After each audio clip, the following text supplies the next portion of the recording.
Everything he said, everything he done, don't you know it's been haunting me?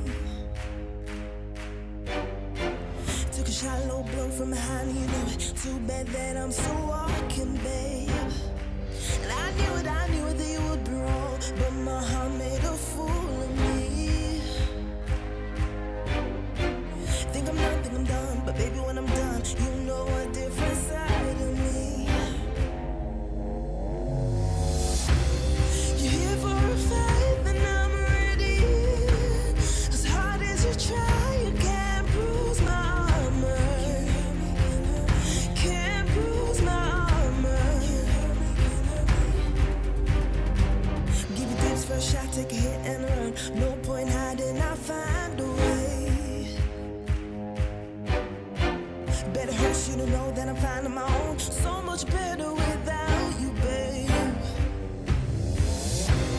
You're here for a fight, then I'm ready. As hard as you try, you can't bruise my armor. Can't bruise my armor. You can't take me down when I'm steady. I'm built from the ground. You can't bruise my armor. Can't bruise my armor. You're all out of rounds. If I was you, yeah, I'd be scared of me. You're out of rounds and not a scratch of me. What goes around comes back around until you're upside down. Tables turning now. If I was you, yeah, I'd be scared of me. You're out of rounds and not a scratch of me. What goes around comes back around until you're upside down. Tables turning now.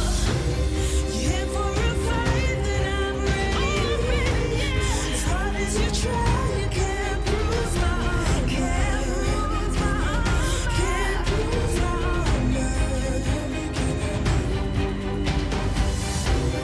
You can't take me down when I'm steady. I'm built from the ground. You can't bruise my armor. Can't bruise my armor. You're all out of rounds.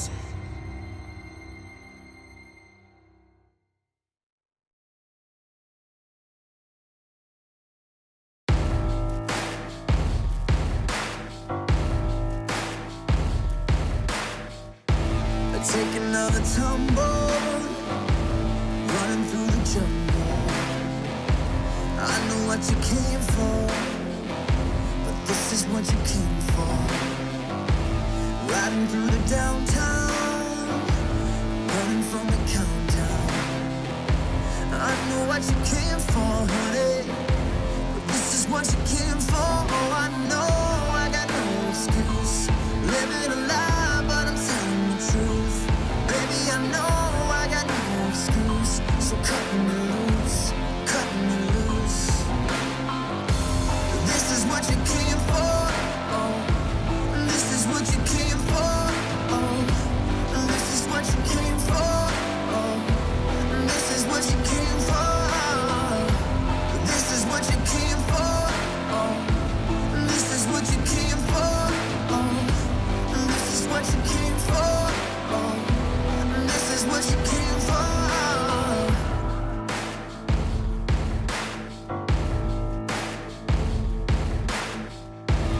Want another fast night, ready for a fast ride.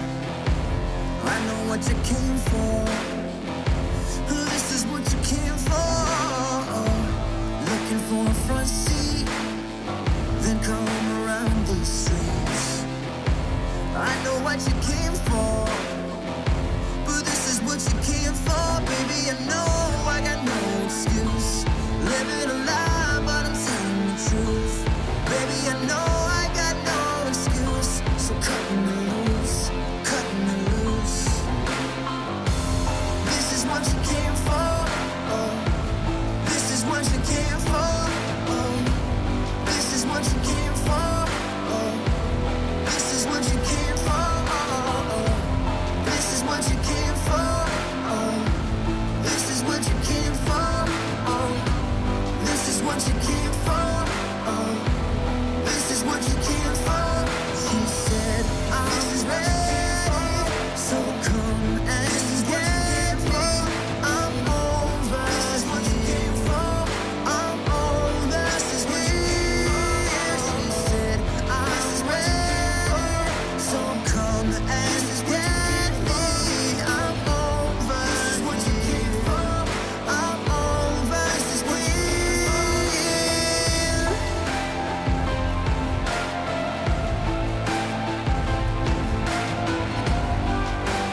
Freecs need to win this game for, or Kingzone DragonX are going to MSI?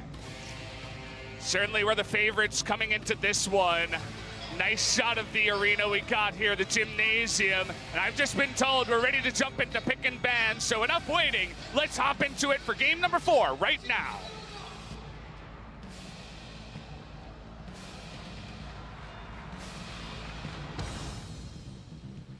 You mentioned consistency. Red side picked every time. I would expect the bans to look similar as well. Karma, Rakan, and Gangplank, interestingly, on the blue side, trying to deprioritize and answering Gangplank for Keen, as Gangplank has been a big pick for Khan and Keen this series. And if we know anything about Khan, he's away from Jace so far. He's been on the Cho'Gath. He's been going for tanks, so doesn't want to be answered in the 1v1 in that way. Is the Kai'Sa going to jump up to first pick status? Will Afreeca try to launch it over and as an option and then maybe get a jungler instead? Or will they expect Kingzone to first pick a jungler and first rotation the Kai'Sa? No Kai'Sa ban. No Kai'Sa ban. That was the question on everybody's mind. The elephant in the room has been spotted, and it was Sion. And that means that Kai'Sa might be first picked here. The Kingzone, they're thinking, hey, is it a trap? What are they going to respond with here? Certainly some other picks still left available. And I think you're really happy for them to jump onto the Tahm Kench again after the struggles for Tucson in game number 3. So Tahm Kench was banned on red side by Afreeca in game number 2. Kai'Sa is going to be first picked. I don't know what to say. We said it, Papa Smithy, you gotta ban it out, but they say no, Sion is scarier. I tend to disagree after games 1 and 3. And the crowd's roar agrees with you, Valdez. Will this be the question that the duo of coaches in Comet and also Zephyr will have to answer for, as Kai'Sa will be first. A lot of champions do really well in lane against Kai'Sa. It's not the lane that's the struggle, unless you can get a big lead and start going aggressive with the killer instinct in the 2v2. The Tahm Kench priority paid off in game number 1, certainly did not in game number 3. It is denied here. They feel like they can't answer the duo of Kai'Sa and Tahm Kench. But I don't know if the reward is as big for the side of Afreeca, as we're packing in the Kog'Maw early. Afreeca say, I know your Kai'Sa's good. It can hyper carry 2-3 items. What's better at that? Let's try the Kog'Maw. Get a front line for Kramer. I saw him saying it in the booth too. He's like, pick the Kog'Maw, Kog'Maw, Kog'Maw. Kramer calling for it. He wants to go on the Kog. And Valdez, if you ask me, okay, think of those previous games, Kai'Sa's banned. What works with the Sion? What works with the comps that Kingzone were playing? I would have said Kog'Maw. So Kog'Maw was going to be the fallback. He's safer in some ways, but having mobility and also the ability to go invisible in fights is also very powerful. It feels like Kai'Sa might be doing Kog'Maw's job better. There's also some irony at being chosen against Kingzone and against Prey. As we mentioned, the Talia on blue side would go down. They're saying if you want something like the Yasuo, you need it now. Kingzone challenging Afreeca, specifically Kuro, to step up to the plate. What's it going to be? Yasuo? How's Yasuo? How are your champions? How you feeling, Kuro? Want to roll the dice? Want to play with me, says BDD. What's going to be the answer? Looks like for now we might not get the answer. Zach being hovered down to the last second. He will not step up to the plate. He says, I'm going to go back to safety. I'm going to play Azir again. And we had pick back ban chicken happen right there, Valdez, because the question from Kingzone was, if you want the Yasuo, you need it now. And you're not going to be able to play with your red side and your last picks as well.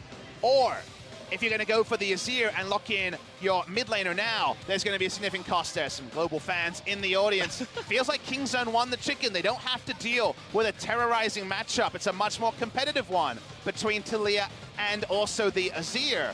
The Cho'Gath ban comes in. Imagine Khan receiving a Cho'Gath ban in 2018, but it's been a weird and wonderful series, and that's the way it goes for Kingzone. Cho'Gath doing a nice job tanking up in that last fight. Also got the Devour on Takuro to help with the damage, so can't really blame him for that. And let's see what else gets banned out here. Gonna take away the Alistair to take some more engage away from Gorilla. And you're also taking champions away from Mowgli. We mentioned that Mowgli's champion pool was pinched a little bit in game number 3, second game on the Rift. He now has to deal with a Zac ban again. The Sejuani taken away. When it comes to priority junglers, he's pretty short of them, Valdez. There's not many available. What's going to be the choice here for Mowgli? Certainly some eyes on him. The Trundle's still available. definitely seems like the obvious pick here for Mowgli. If he wants to hop onto that one, they can counter pick for the top lane if that does get locked in.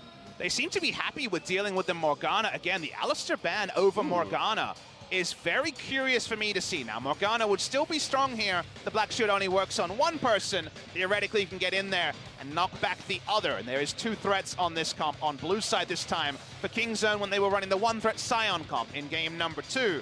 Safety in top lane and then the support pick is what Kingzone need to decide in the second round.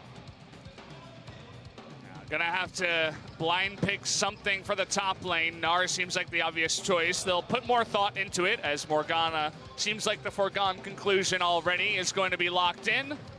What will it be in the top lane for Khan? The only question left remaining for Kingzone. Something safe is what we expect. The Jace is available in this game and he hovers it. The famous pick here, undefeated on the year. He's going on Jace. This could be the last game, and Khan wants to go out with a bang, saying, what you got, Keen? You got a solo kill on me? Let me show you my Jace. Khan says, I can't have Cho'Gath into a tank. I'm going hyper carry. I'm going for myself. He's playing for himself, but now Keen jumps onto the Camille to try to answer the 1v1, but it's Khan's Jace, and the crowd explodes. What a series of events here in the pick and ban. Hey, get off your phones. Look at the screen. We got a crazy pick and ban. Jace versus Camille up in the top side.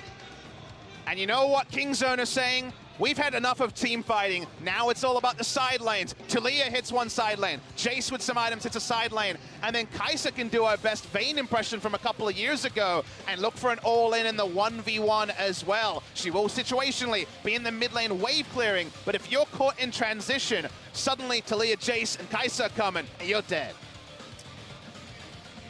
Not sure who he was trying to imitate there. Maybe Mowgli, I would have to say, saying he's pretty smooth with the glasses. Either way, we have the field set now.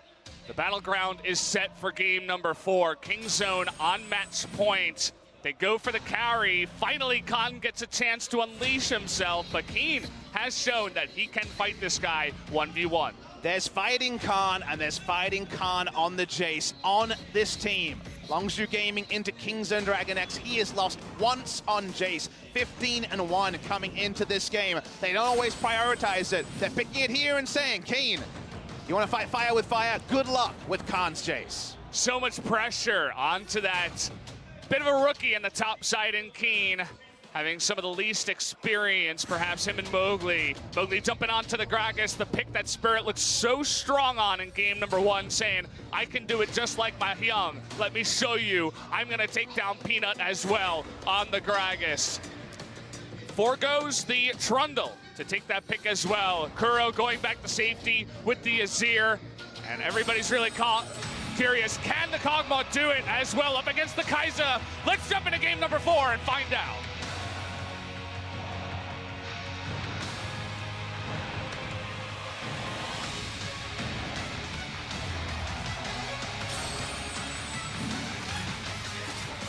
All right, hold the phone here. Mowgli taking some damage in the jungle. No fan cheers yet. Okay, we'll let you do it now. And one more.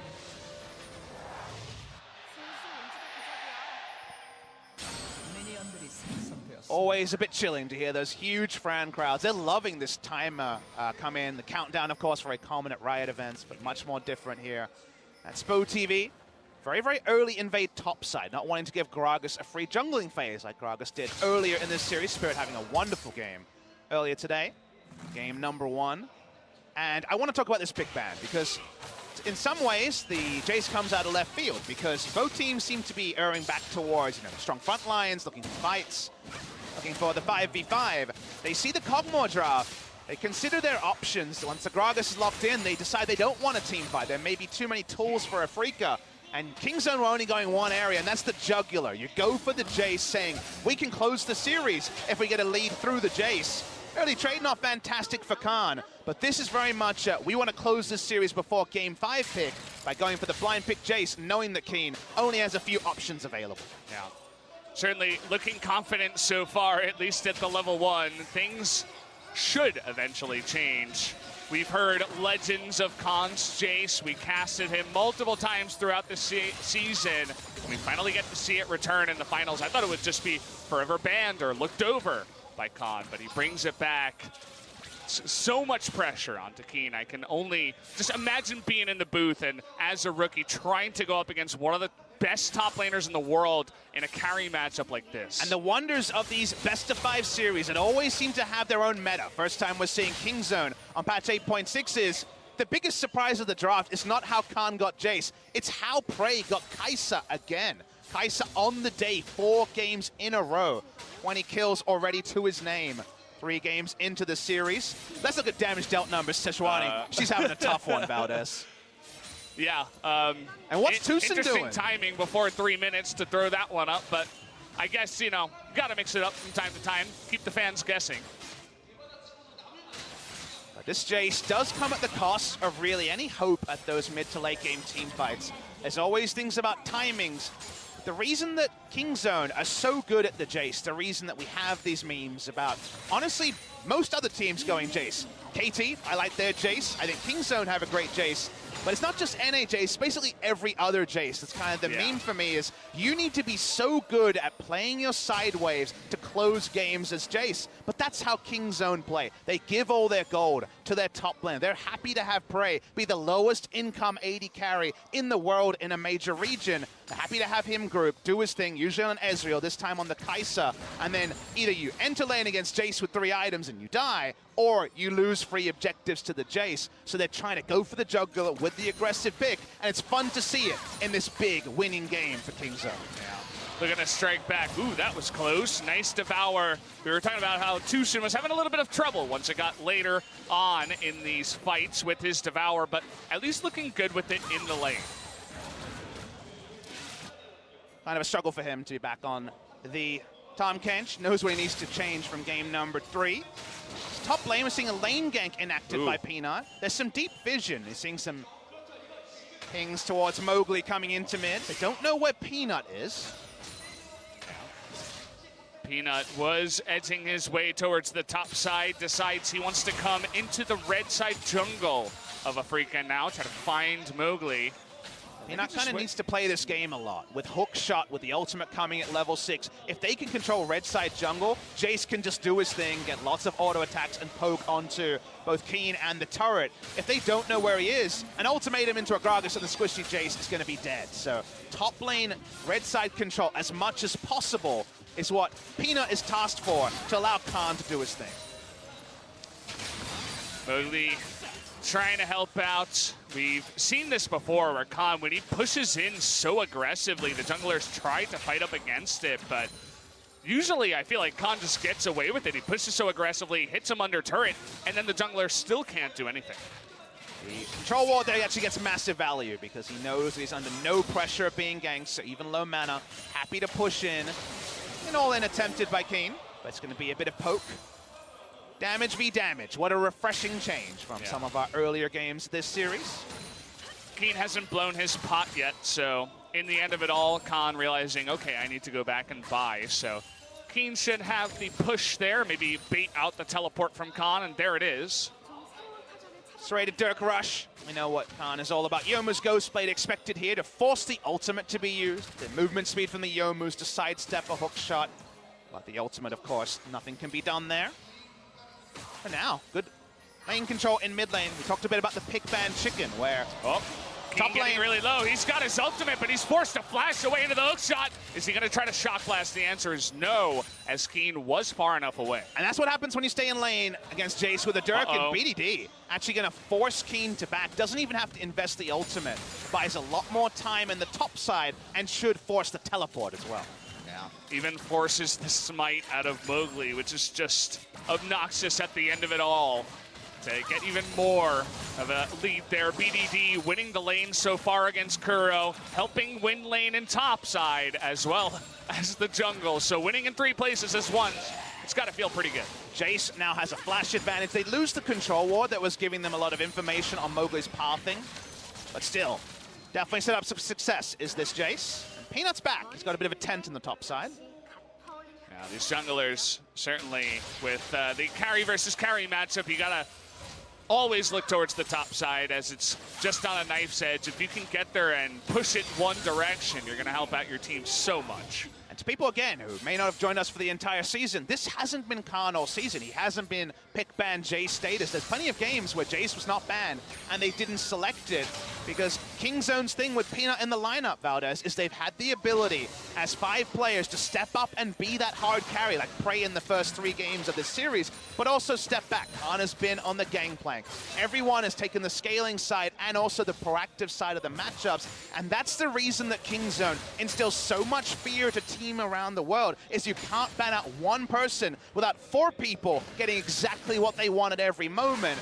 And having that mindset shift, having that trust in your teammates to allow anyone to be the carry on the day is what separates Kingzone from the rest. Peanut coming in here, he's level 6 now, just ups the pressure in every single lane for Afreeca. We already have Kuro a little bit far behind, but now he's got to play even more passively, losing his control ward. Arguably getting a bit more effectiveness on the map, I'd say, compared to Mowgli, even though Mowgli does have the 85 damage over 0. I know you guys are loving those damage graphs. Tucson has to teleport back into lane. Kog'Maw vs Kai'Sa, nothing special there. Want to stop Tucson from doing any sort of freeze, and now Kramer's awkwardly forced to lane, even though it was a cannon wave with no mana at all. So no bot lane control, no top lane control, and Peanut and BDD on the roam. This map looks suspiciously like a Kingzone dominated one. Yeah. I think the call is coming in, though, as immediately Keen is backing up, but this might be too late. He's going to have to read it. Nice read from Keen. Does ultimate to get away from the Arctic Assault, but will it matter in the end? Trying to do damage. The Shock Blast is going to be dodged. Minions blocking that one, and First Blood will go over to BDD. Keen did everything he could. He brought his dancing shoes. He was ready to go, but it did not matter. That's what happens when there's so many advantages on the side of Kingzone and no flash coming through from Keen. They get the kill. They force Kuro to walk over. Kingzone control the map. That they do. There was no vision of that coming in. They still were able to read it, but not quick enough. Nicely done by Keen to try to survive as long as possible. Almost got the outplay. Rotation was a little bit too slow from Afreeca. They at least saved the turret at the end of the day. And this is the disaster of playing against Kingzone when they get the early game going. A flash advantage in top. Very nice read from Keen. This was Smeb-esque in his ability to wait out the CC and not go for the predictable instant hook shot. But even after that, he still dies. Kuro can't make anything of it, and Valdez, basically, if you pause this game and say any team in the world can resume the state now, 10 minutes in of where Afreeca is in, I think everyone loses. I think actually beating Kingzone when they have control of bot, control of top, a carry matchup in the top side, and first roam out of the mid lane is the most terrifying thing you can face in competitive League of Legends. There are so few good options. You're trying to lose the minimum everywhere, but when everywhere's on fire, you're going to get burned. The Kingzone fans, certainly they can feel the victory already.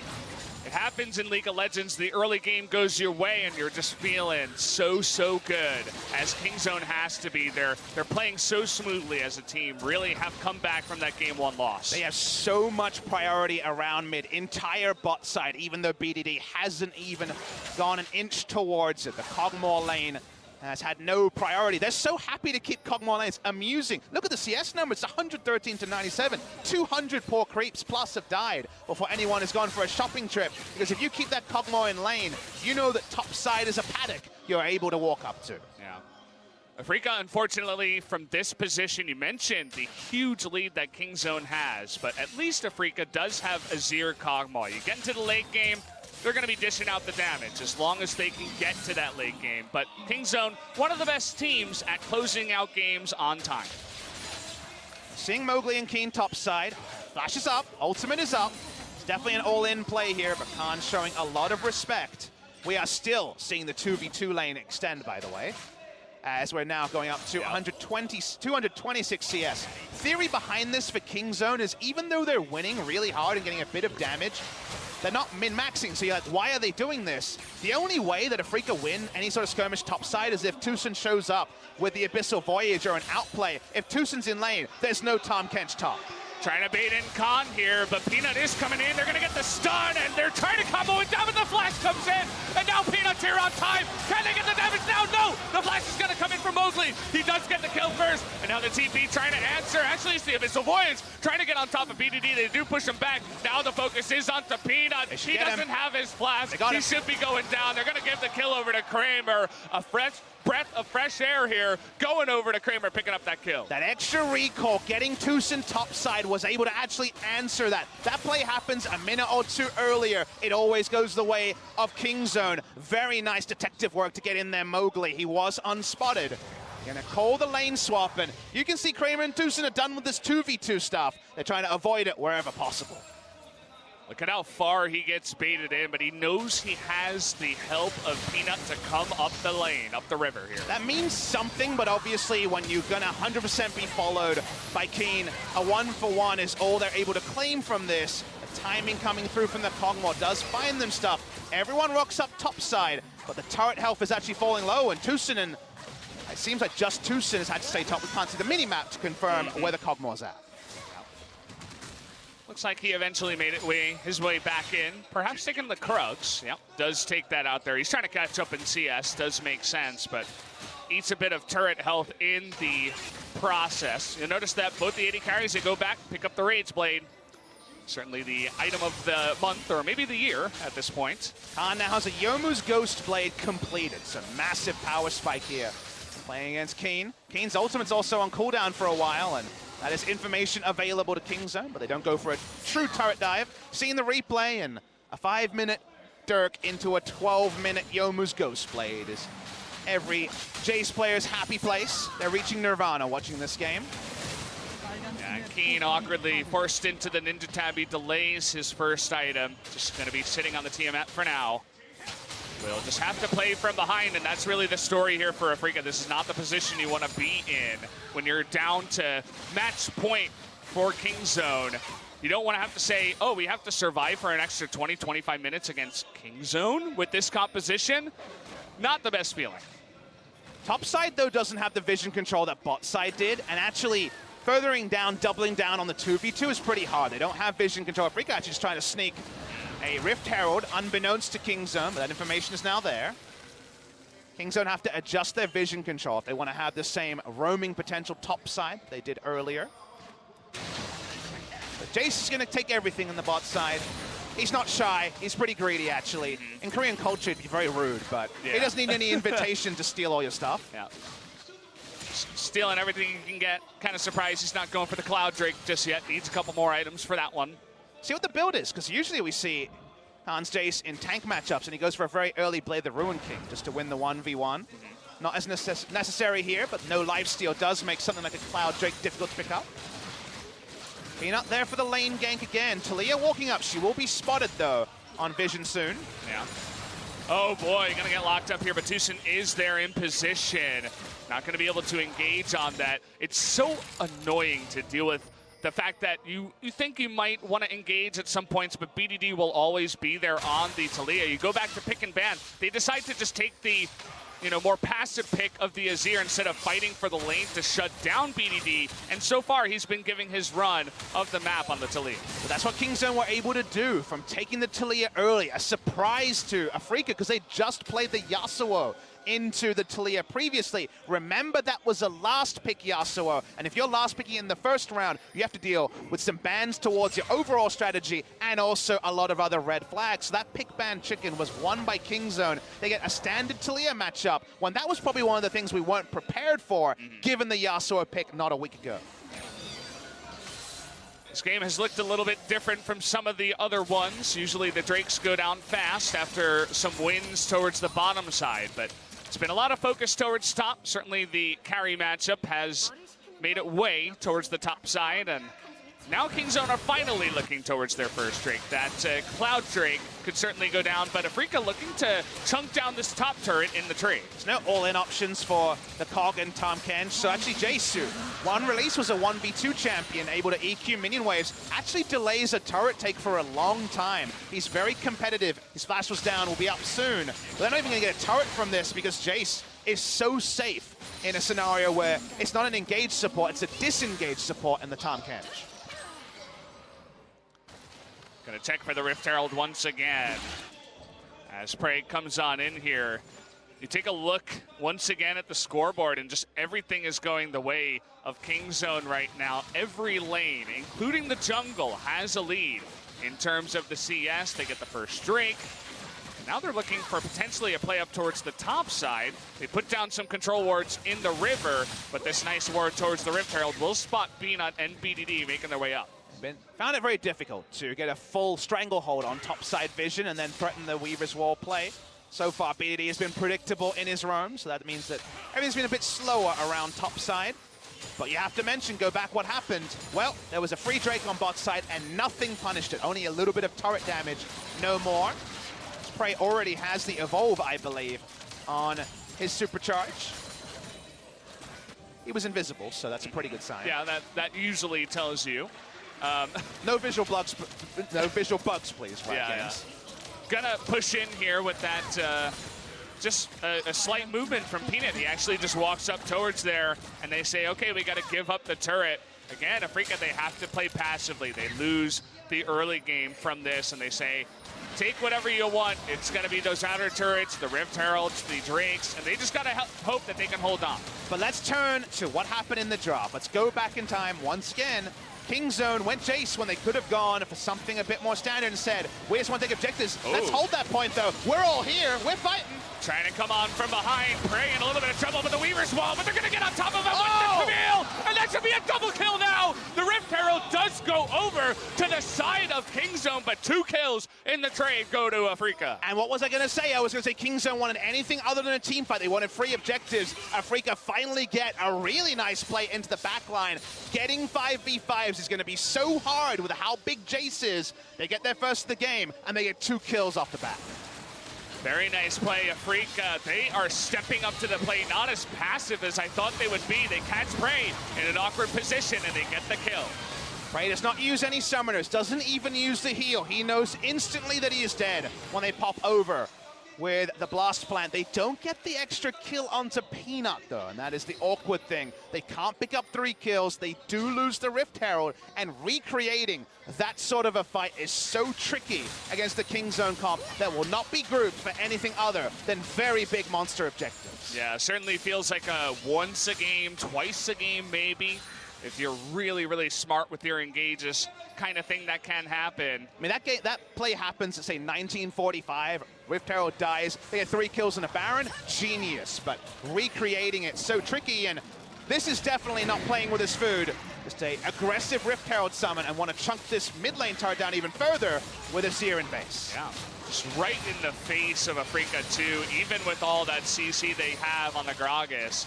Now the wave is going to push on in. Nice Devour to save Kramer's life. And they do take out that turret. That's the trade, the 2 kills.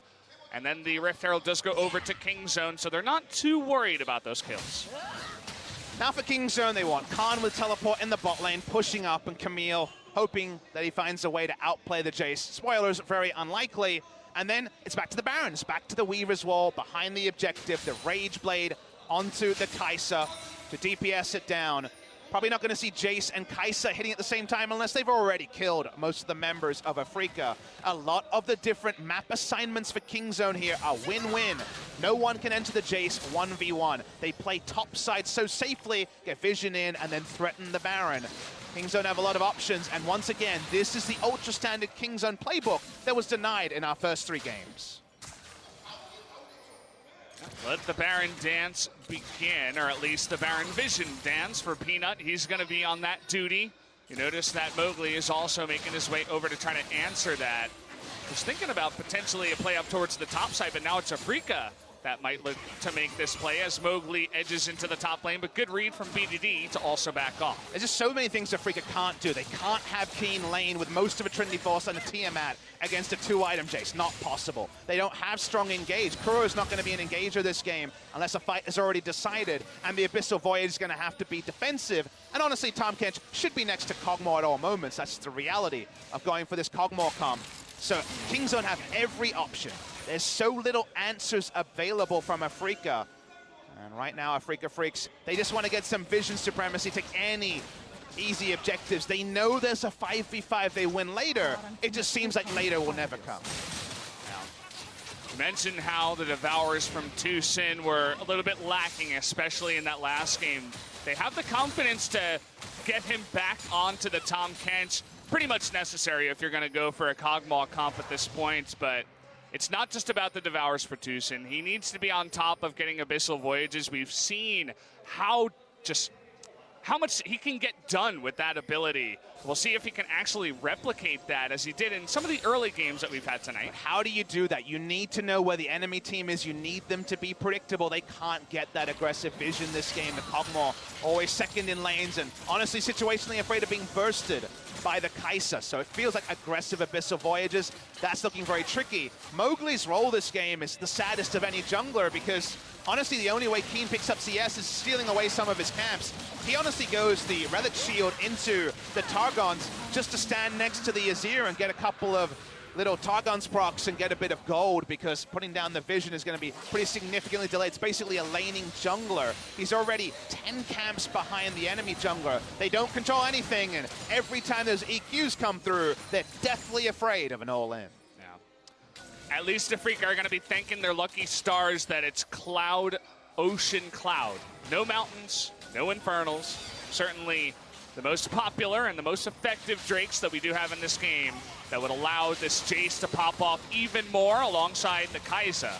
So at least they've got that going for them if they're trying to pull off the miracle hold of probably 20 more minutes. You give enough Cloud Drakes over to Khan, and we've seen his smooth moves. It was against SK Telecom for Longzhu in the last grand final, where his outplays were big. This is a hard outplay. Abyssal Voyage, he needs to get the damage down, but the Devourer is there, and another kill goes to Kramer. He is now 3-0-1. The lanes did not look so good, but little plays like that can get you back in the game. That was really nice timing. That was the first time that Kingzone were disconnected with their Jace pressure for 24 minutes. They walk in, there's no counterplay because the enemy team is in base recalling, so they can't punish them on the map. It's only a kill. They don't get a flash from it, they don't get any summoner, but it's something that Afreeca get from just a very nice aggressive play.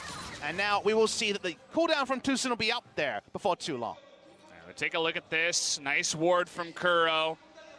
Jace walks up, and, well, the rest of Kingzone are disengaging. So Khan makes the measured play and says, well, I done goofed. Doesn't use a summoner. He backs away. They can return to the play, though, and Afreeca need to make that play happen multiple more times in the next 10 minutes. When the death timers get long enough, maybe then a Baron collapse is possible. I mentioned it buys you a little bit of time. It's also some extra gold onto your Kog'Maw to let him hit his items just that much faster. At least they got that going for them. So can they hold on once again is the real question. They've been very safe in terms of not letting anyone else be caught out on the map. Just Kramer always sitting under turret with Tucson. And right now really is the only moment as Kuro in kind of an awkward spot. We'll see if Kingzone want to go in there. The answer looks like no. So how do you close this game out? Again, many teams have been in this position with a strong Jace in the side lane, but how do you actually win the game? Remember that Kingzone don't have a tank support, so only Sejuani can face check and put down deep vision.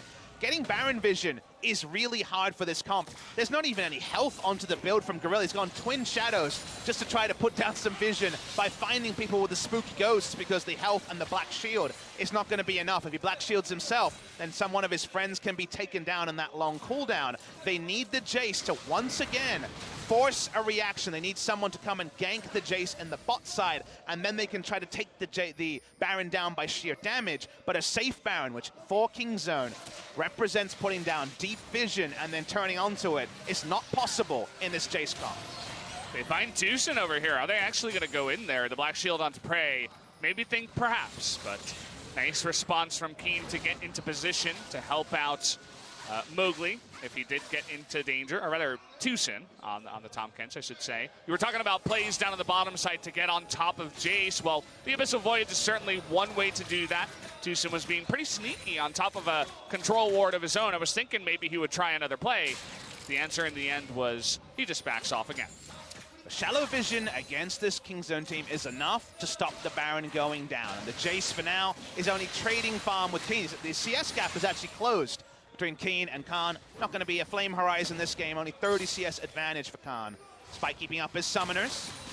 So this is definitely the point where if you're a Kingzone fan and you're in ecstasy after the early game, you thought MSI was already shipped and ready to go. You're, you know, clicking on the button there, jumping onto your travel agent, trying to get a ticket to an assignment in Europe. Well, slow down, because there's definitely no guarantees. Kingzone may be the best team at closing games against Jace, but I'm sure Afreeca will ready for a Jace game eventually over the course of a best-of-5. It's a very standard strategic choice coming through from Kingzone, and for now, the Baron buff is an objective that Kingzone can't visit. Yeah, it's definitely something they've scrimmed about, you know, practice with some other teams. They have, you know, 9 members in their entire team. They can try to scrim with them, set up really nice things. They mentioned they're practicing so much, and this is definitely one of the situations against Kingzone that you have to prepare for. I love that you bring up that point. So far, they've been squeaky clean. After getting behind 3,000 gold at around 18 minutes, you're thinking, well, we're in a bit of a bad spot, but that 3,000 gold is still the same gap. It's smaller. As we reach, yeah, it's actually smaller now as we're getting closer to 30 minutes. And that means that for now, Kingzone haven't been able to advance up the map, get an advantage out of the Jace, getting more and more towards item parity against Keen. Peanut's all alone. Remember, he is the person who can walk up and try to find some vision clearing, but there's no Baron to turn on with this Jace comp, and they need Khan to pull some pressure to the bottom side. So far, it's been kind of lackluster. You know, he does some range shockwaves, and essentially these two top laners aren't really butting heads. There hasn't been a 1v1 big fight just yet. They're both successfully avoiding each other, and that means that Khan can't necessarily just full-on push down there. He doesn't have all of that pull on the map because of just that. Now, we do have the second Cloud Drake spawning here. You notice that Kingzone, they're setting up to try to bait someone out there. But actually, in the end of it all, it's Afreeca that are trying to run away here. And it looks like they should be just fine. This is the sort of weird spot where you actually want to slow down the Drake and take it at 29 minutes, not try to rush it down before off spawn, because you need the Elder to spawn to stop Afreeca from having a strong defensive position around the Baron, but no more. So this is actually a very good time for Kingzone to be killing a Drake. They need the Elder on the map to add another variable that Afreeca can't prepare for. And that means the Elder Dragon will spawn just a touch after 35 minutes.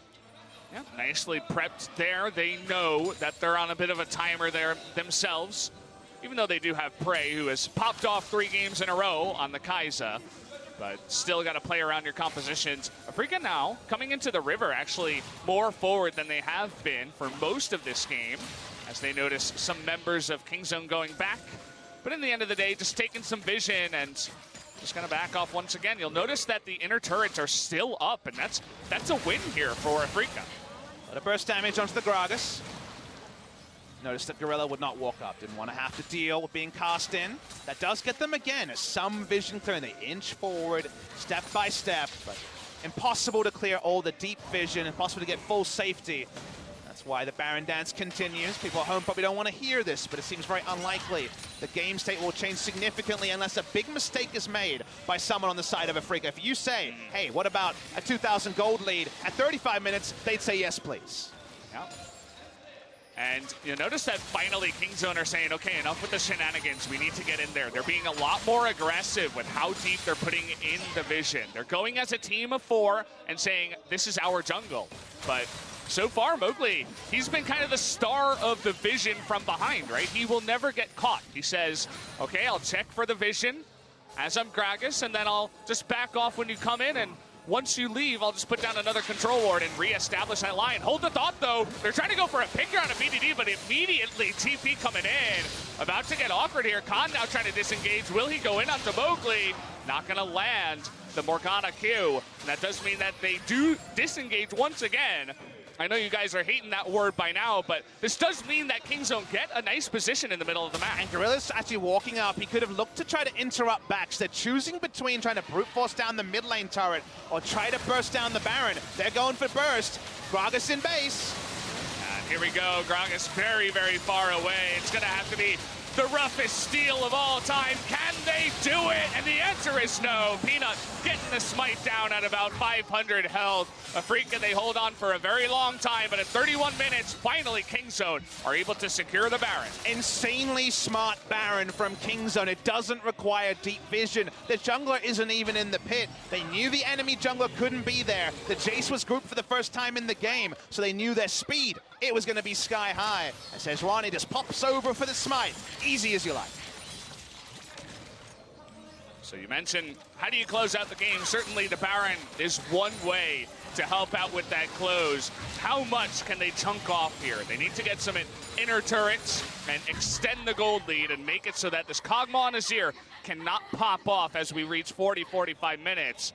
So far, getting that Baron you mentioned was extremely smart, but I'm looking to see if Kingzone in the finals here on match point, can they keep it together and actually close out the game? And let's see what their approach is going to be, because the Jace, if he's not grouped, could easily be collapsed on by Keen. So right now, they seem to be grouping.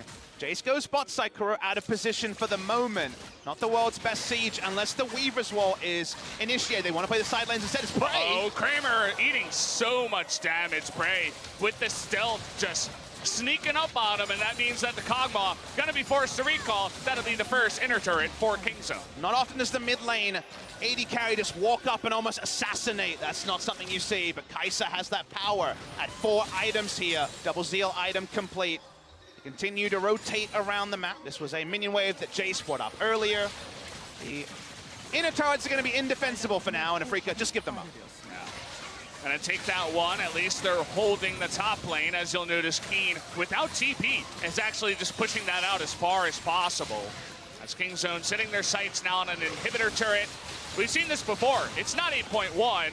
It's 8.6 as the Azir desperately trying to hold off these Baron minions once again. There's a lane ward, but it doesn't seem like Keen's going to come in. They're initiating. There you go. The Devourer does come in, but now Mowgli in an awkward spot, but Peanut eating some damage. Prey? Mowgli nearly going down to the damage from Prey, but they do make him disengage, and that will be the first inhibitor. Once again in the front, Prey showing off that Kai'Sa saying, get the hell. Oh, there he is! They sniped the Kog'Maw! That is huge! That could be game-ending here. What will Kingzone do? They take out a second inhibitor. Let's see. They're going to push into these Nexus turrets now. They're going to go for the jugular. Oh boy, Kuro eating too much damage too. This could be the end of it. Peanut able to take out the top catch. Team now jumping in. He gets one kill onto the Morgana. Doesn't matter. It's only the Morgana. The GA going to come on in here, and down he just go. Kuro can't do it. They're going to take him out, and down goes Mowgli, the ace.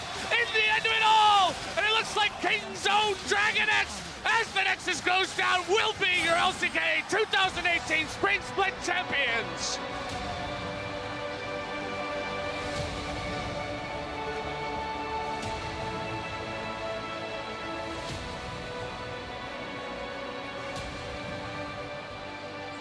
Kingzone DragonX come back to the LCK final. They do defend their crown. Not something we see too often in Korea. The best team in the regular season is confirmed to be the best team in the postseason.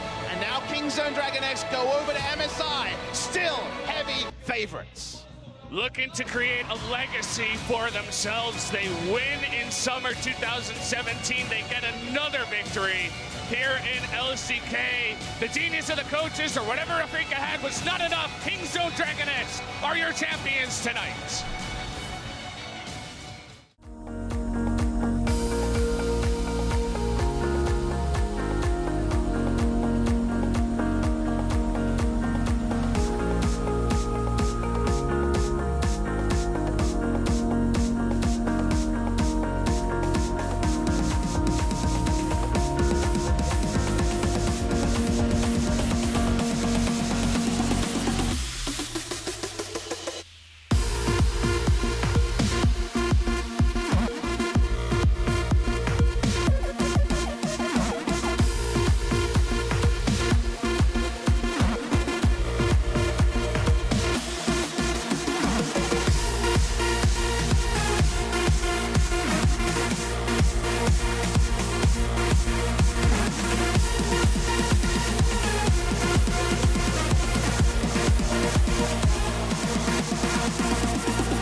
That we are. You can see it in the background. Welcome, everyone. Thank you so much for your excellent predictions. But hurry up next time. We have got RNG versus WE, and we are in Picks and Bans, and we are so excited because this is a huge matchup. This is the 4th time these teams have clashed into playoffs, and currently RNG have the match win at 2-1 over WE, but WE have actually got more game wins over RNG. And I know you don't count it like that, Frost, but we got to take stock because we are already into Pick and Ban, and there's the Kai'Sa. And there's the answer to the first question. Was Kai'Sa going to be a priority ban from red side? Again, yes. We are technically in game 1. RNG have a point advantage due to the higher seed. So that's why it says 0-1 at the top of your screen. And I have a feeling that we're never going to see Kai'Sa this entire split. Yeah, it's a bit of a tragedy on the 8.6, but hey, we'll see how these teams change it up. Zatai in for Let Me in the top lane. His most played champion is Swain, and his first pick champion for RNG is Swain. Uzi taking his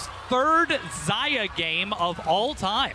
So what's interesting here is that this is Team WE throwing the gauntlet. Uzi was heavily criticized by the community for not playing Xayah come 2017 Worlds. He recently dispelled that, brought out the Xayah against LGD, and absolutely smashed that team, showcasing, yes, I can play the champion. It is Mystic's #1 pick, his signature champion. They grab a first priority Rakan, and they force Uzi onto a pick that I don't think that they believe he's comfortable on. I think this is Mystic saying, can you actually play this against the best Xayah in the world? Because we're about to find out. Yeah, we certainly are. Varus is the answer from Mystic. He's playing against the best AD carry in the world. And if at one point he might have been the best Xayah, he's facing off against Uzi in some of the best form we've ever seen from him.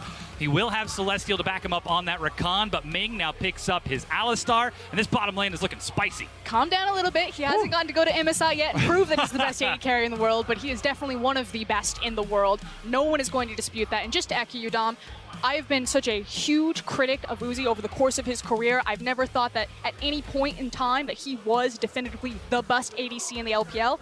2018 spring, Uzi is the best. Head and shoulders way above anyone else. Absolutely. Hands down, a spectacular performance from him. Question is, will RNG play around that style here today? Because we do have MLXG and Zatai in for today. Zatai taking that Swain likely in the top lane, though we know it could be flexed. And 957, who's been having a stellar performance, is taking the Gnar to answer. Yeah, interesting. So the thing is that Swain has a really good, Camille has a decent matchup into Swain, and so it's very surprising to me that 957 would grab hold of the Gnar when he had options to go for the Camille. We now see that it's been banned out in secondary phase. I believe that's actually a jungle ban against MLXG. Yes. Because when you actually look at the difference between MLXG and Kai'Sa, there are some champion pool differences outside of the obvious playstyle differences, and Jax and Camille are kind of the two that really stick out that also did get kind of some tweaks on this most recent patch, specifically the Jax. Yes, well, we'll see if MLXG takes that or if he looks for something a bit more standard instead, because we are now looking at mid lane and jungle picks for these two teams, unless that Swain ends up getting flexed towards Xiaohu.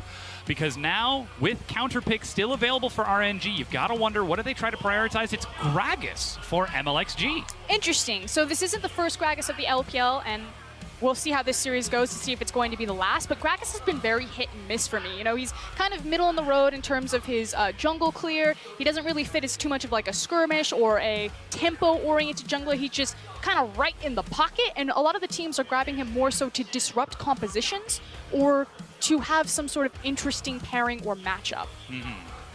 We'll see how that works out for MLXG, of course, playing his first game for RNG in 3 weeks, and Xie blind picks Cassiopeia in the mid lane. He has been on fire for Team WE throughout the entire split, the only one with a consistently spectacular performance.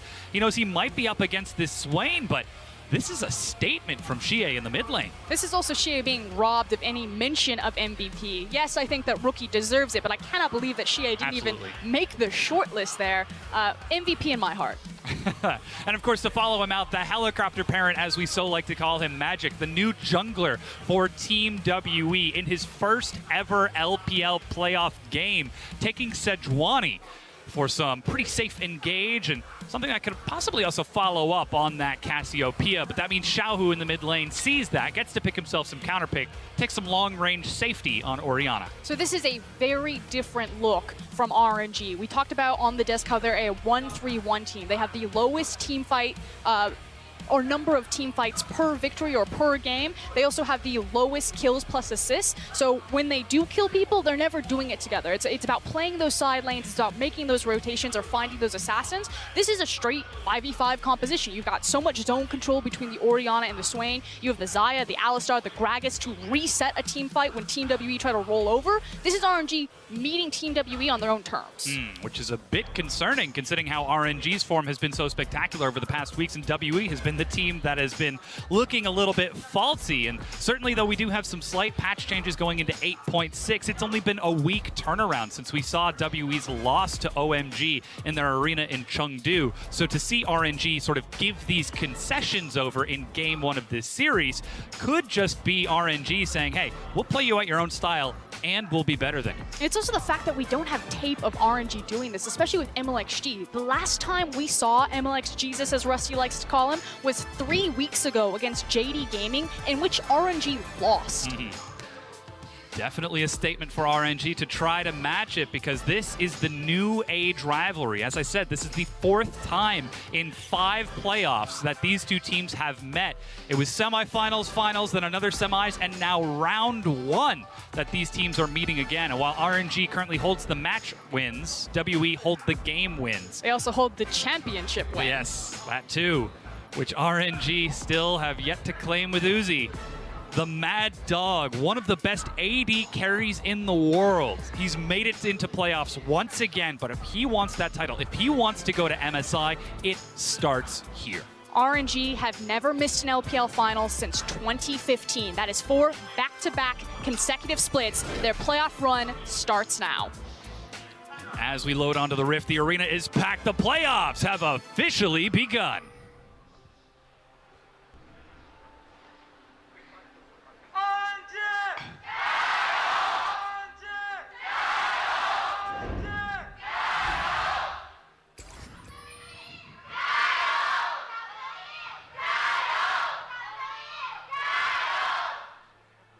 .500 strong, standing in the Shanghai Battle Arena at the top of the Super Brand Mall. We are one of the largest live venues in all of the LCS, or excuse me, LCS, League of Legends. Just LCS, all of it. Yes, all of it. Definitely superior. Meanwhile, Uzi and Ming, you can see right now, they are now playing their 100th duo game. Compare that with Mystic and Celestial. They've played a grand total of 30 games together. Uzi and Ming have 3 times as much on-stage experience. All I'm going to say is iBoy only played 22 games, and he was able to take down Uzi, so who's to say that Celestial can't bring some magic? Yes. Well, no, magic's in the jungle. You're just supposed to roll over that joke. We're supposed to see how this game works out. Regardless, both junglers starting off with that red buff. Satai giving Alicia up top. Magic on the Sedwani, happily starting off with his own red. That does mean Uzi and Ming will get that early bottom lane priority. And we know Uzi is one of the best lane... Sorry, I try to be general here. No, the best laner he is the best in laner. the league.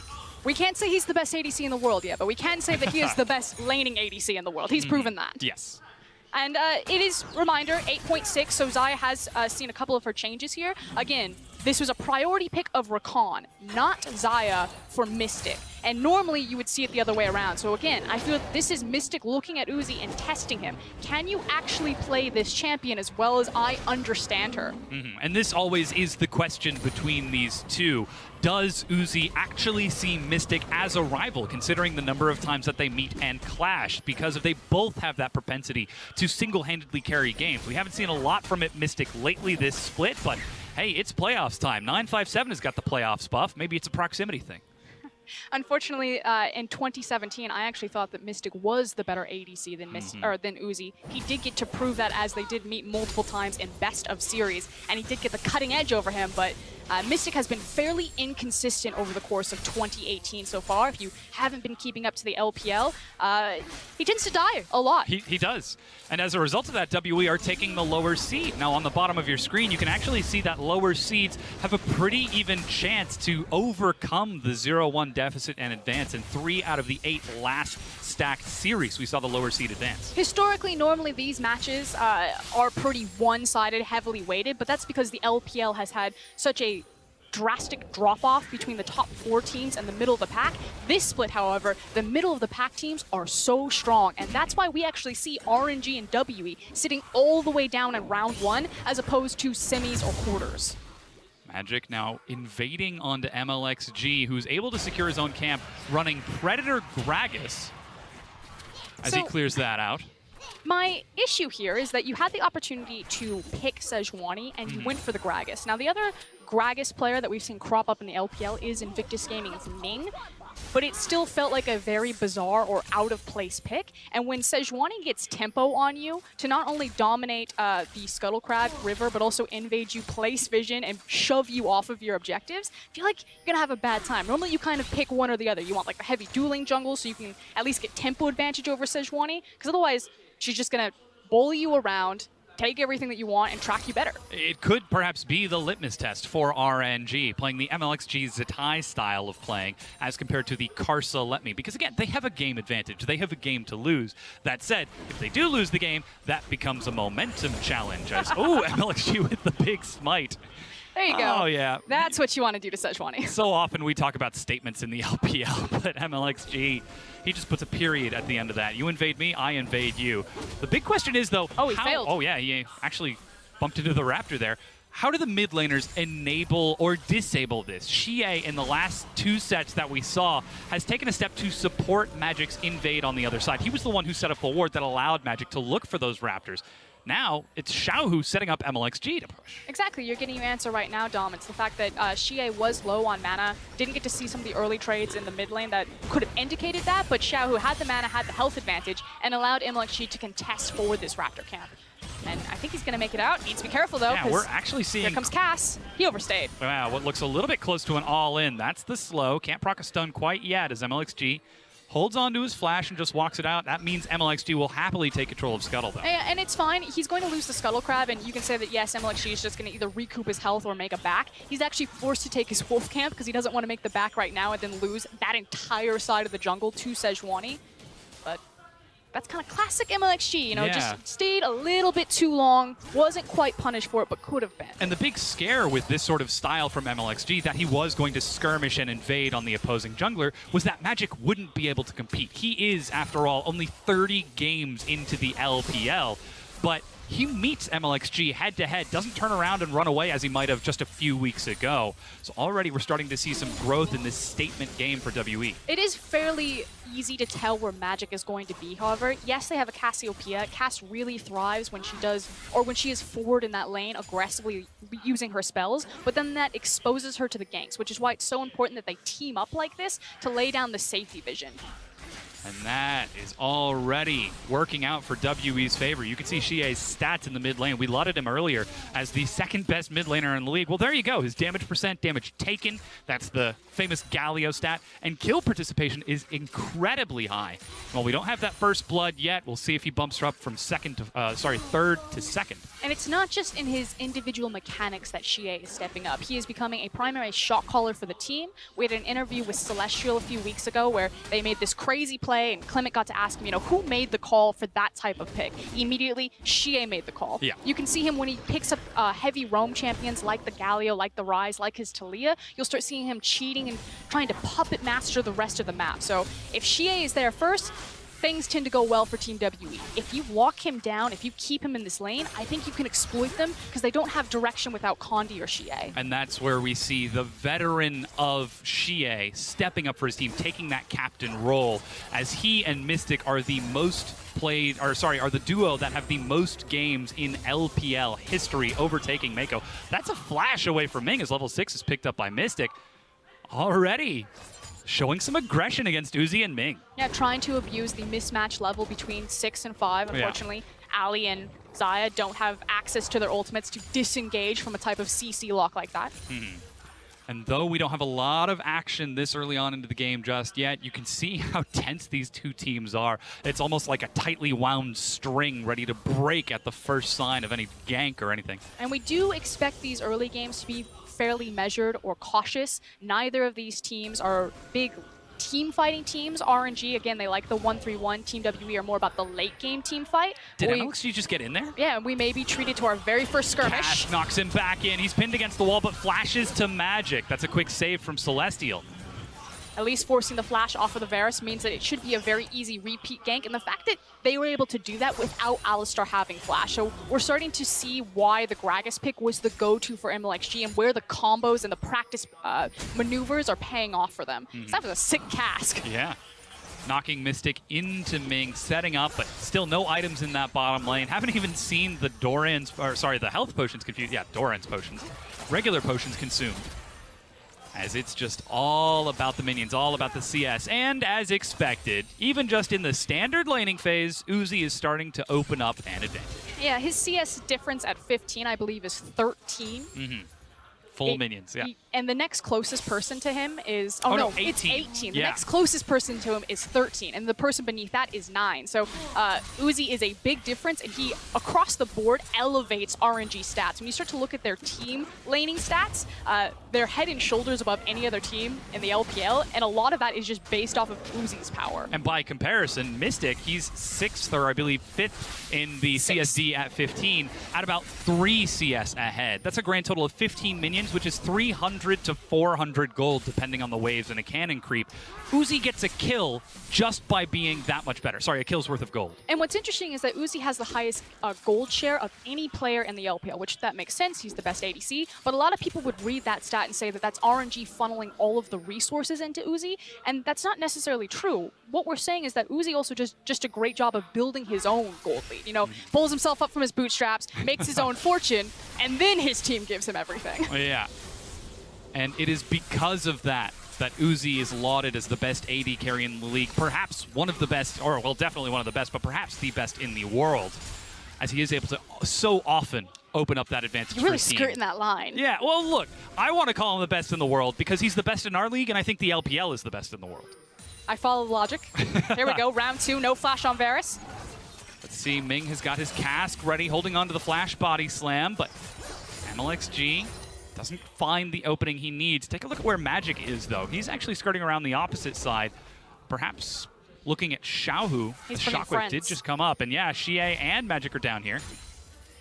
Easily spotted out, however. It feels that both teams, WE and RNG, have a read about where either jungler is, and they should just be able to shove this in and make their backs. Come on, Celestial, come home. No, he's just going to stay in lane. In the top lane, though, 957 happily pushing into Zatai. At this point in the game, though, I know that there's been a lot of attention and focus on the bottom lane. That's the very clear play from RNG, what they want to punish. In fact, so much so that Ming is going all the way around, probably to check for vision, clear things out, try to open up that pathway. Just hold on, I'll shelf this thought. Uh-oh. Throwing out a ward. The Celestial's bait is already real. pulling back, yeah. Look at how close MLXG is playing to this side. Even Xiaohu was on his way down.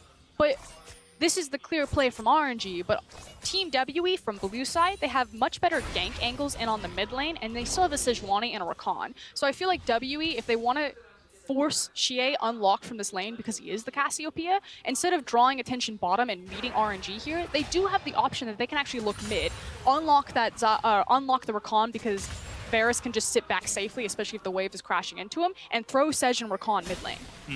But look at where the vision for WE has just been placed. Magic, oh, missed that one. As MLXG will take that with Runic Echoes. Oh boy, Celestial, you're getting close there. That's the knock-up. 1, 2, 3 feathers, but no snare.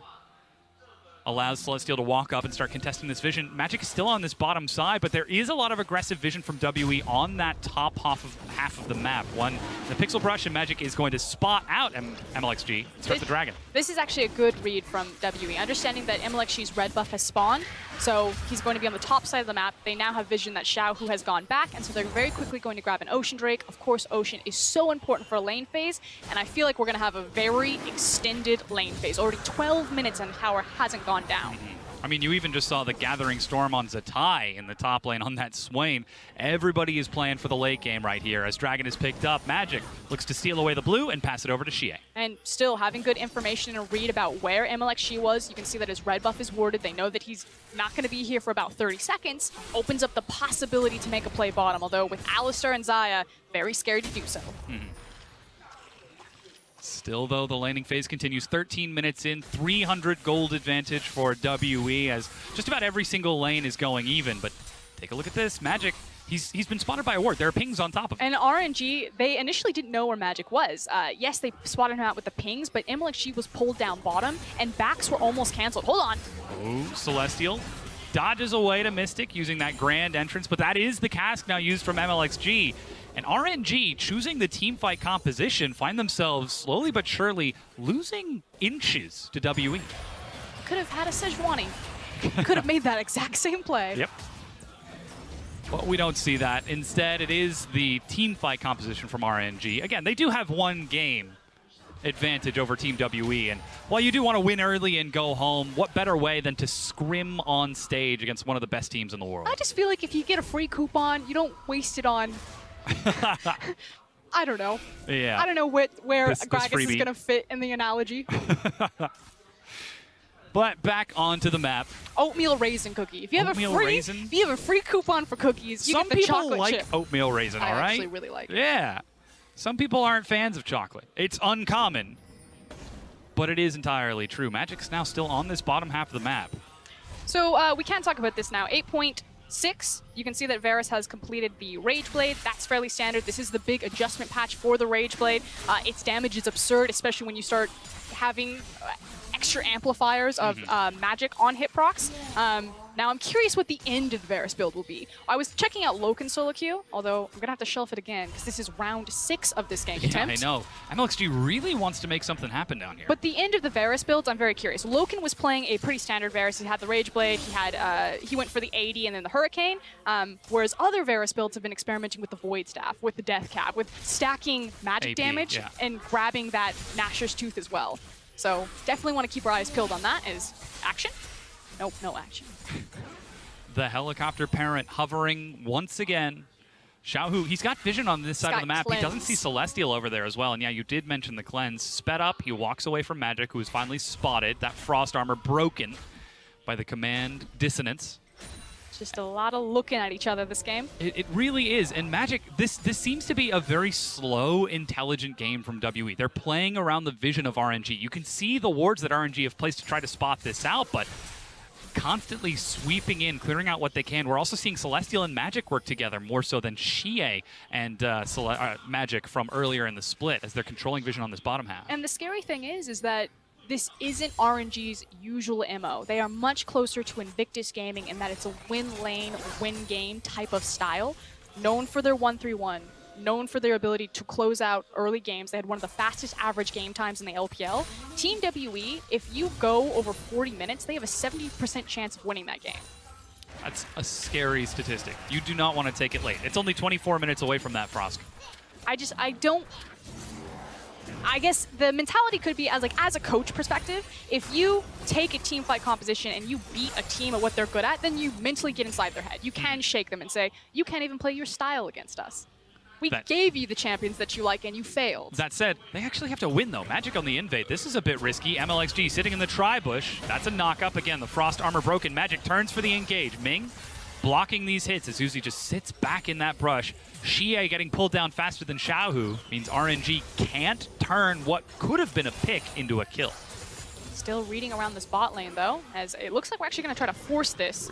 Reinforcements down here, and mid laners. Over the wall, that's the knock-up. Target is going to be Celestial. He drops the quickness, goes in, dashes over the wall, but stopwatch the engage. MLXG retreats. Magic in the front, and still Mystic is free-firing. Uzi finally steps forward to match up. His teleport is completed from both top laner. Flash from 957, and over the wall he goes. Both teleports, and everyone walks away with their lives. Not even a ton of flashes expended there. I believe it was just MLXG's. And 957 in order to escape the never move.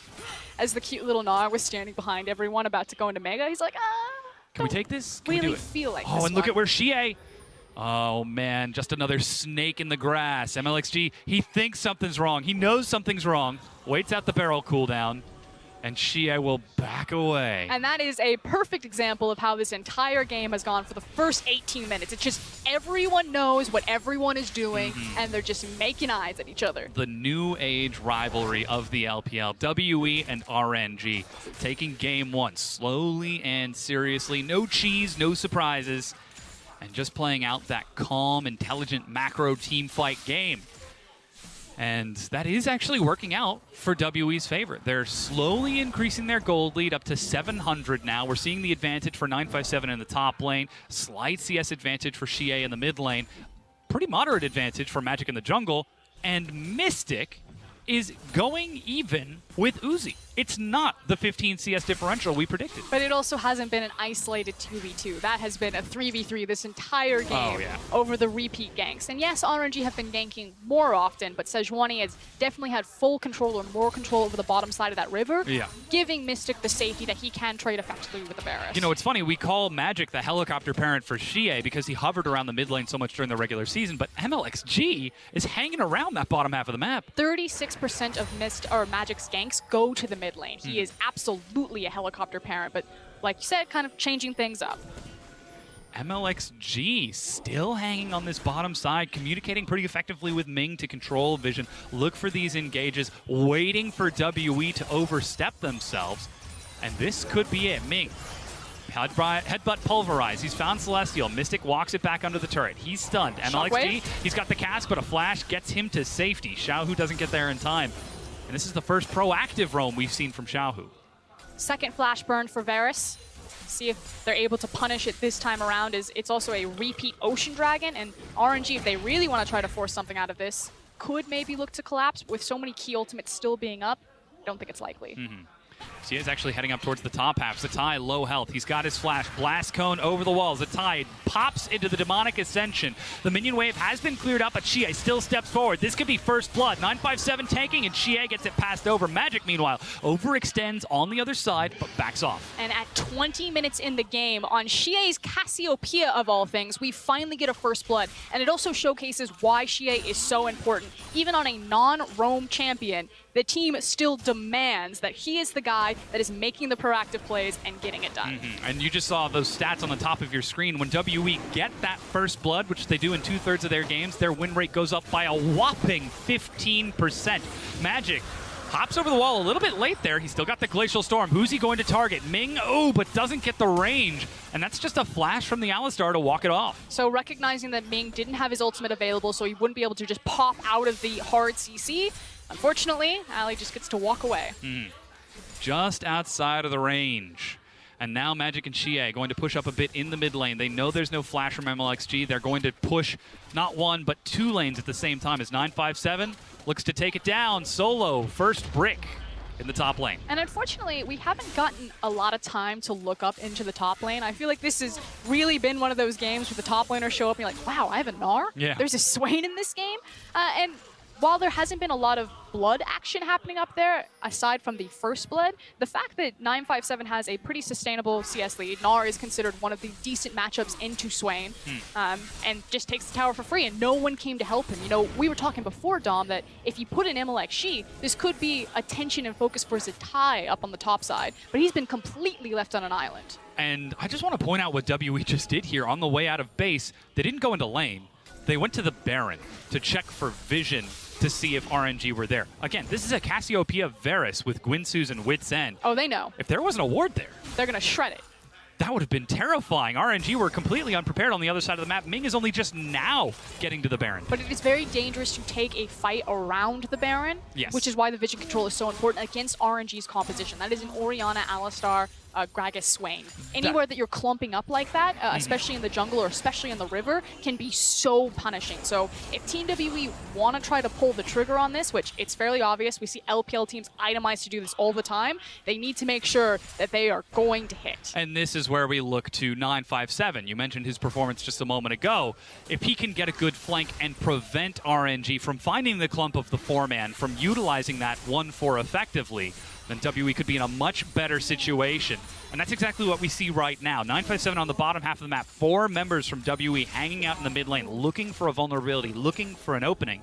They don't find it, but they're still going to keep hunting. So the mentality from Team WE at this point is you look at Varus' items, and even though Rageblade has been adjusted so it scales a bit better, it's still a ridiculous spike, and that's why they want to fight. MLXG is the target. He's on Miasma, but Ming goes in. A Shockwave pulls Celestial back, and he gets dunked down. The first kill for RNG. And this is what I suspected about the Gragas pick, is that its ability to reset team fights or to isolate very immobile champions. If you have a Varus, a Cassiopeia, even a Rakan who's going to use his initial dive in and out, you can very quickly make snatches and grabs like that. Zeke's convergence now finished off for Celestial. Should provide just a little bit more opportunity to get in and out in these next stages. Absurdly so. Think about, again, we have all of these ADCs that are running around that can itemize into Nashor's, Guinsoo's, and then if you have a Zeke's on top of that, your magic damage shred is incredible. So we take another look. Again, Team WE, they want to fight because they recognize how potent and powerful Mystic is right now, but it's just a better mechanical play from RNG. The fact that the flash is pretty much means nothing because of a well-placed Shockwave. And that said, we now see Magic and Celestial in their first ever playoff game getting to play a slow and measured style, getting acclimated to the pressure of the stage, especially against RNG. And their veteran players of 957, Xie, and Mystic are doing well in each of their lanes. That sort of emotional boost has got to be building up these young players so much, which could provide a lot of momentum for WE in this series. If we end up going 1-1, even overall, just down to a best of 3, this could be an explosive best of 5. And it's the X factor. You know, 957 is not necessarily running away with the game, but he did get a lot of solo gold by taking first brick by himself. And now, bottom, eating up all of this experience, getting up all these free CS, and he is on the big Meganar pick, but he's also itemized that he can continue to try to punish that Swain in an elongated lane.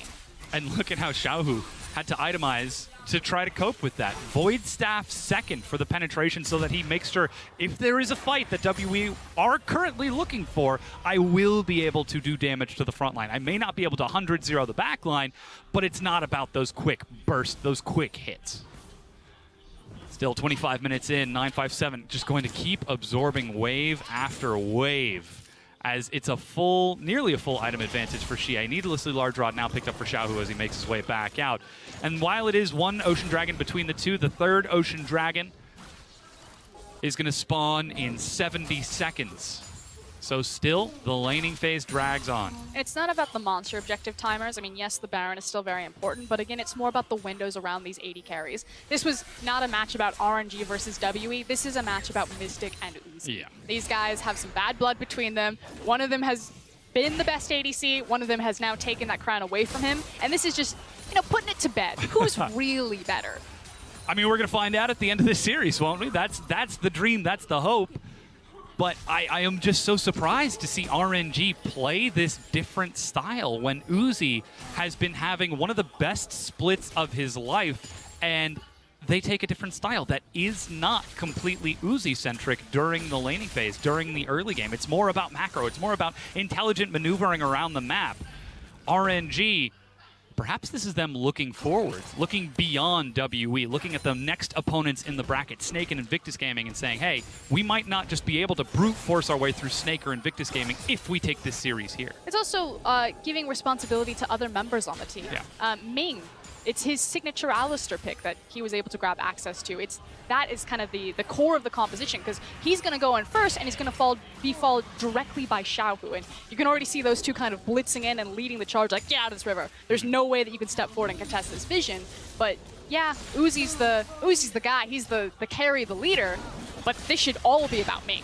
That's exactly who's been caught there, as he uses that big shockwave onto 3 and the cast to separate them, but there's no damage, there's no follow-up.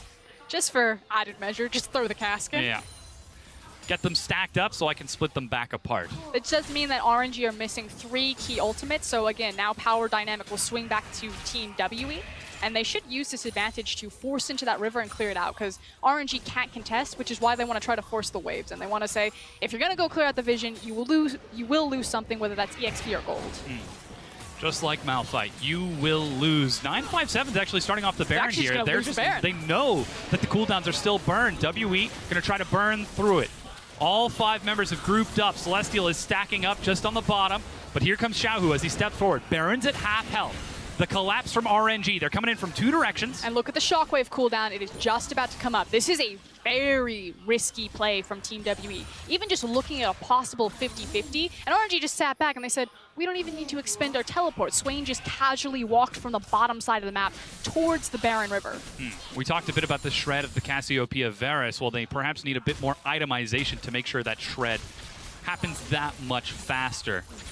As Zatai heads back down into the bottom lane to catch the wave, prepped by 957. 28 minutes, and still the stakes are rising. And like I was saying, is that this match was about the cooldowns in the windows around 80 carry itemization. So Xayah deciding 2.5 items to go for a defensive, having the QSS available, as opposed to completing her secondary Zeal item, is going to be kind of the bump or the hiccup in the road. But if anyone's going to have the extra gold laying around to quickly grab a defensive item, probably going to be Uzi. Yeah. Of all people.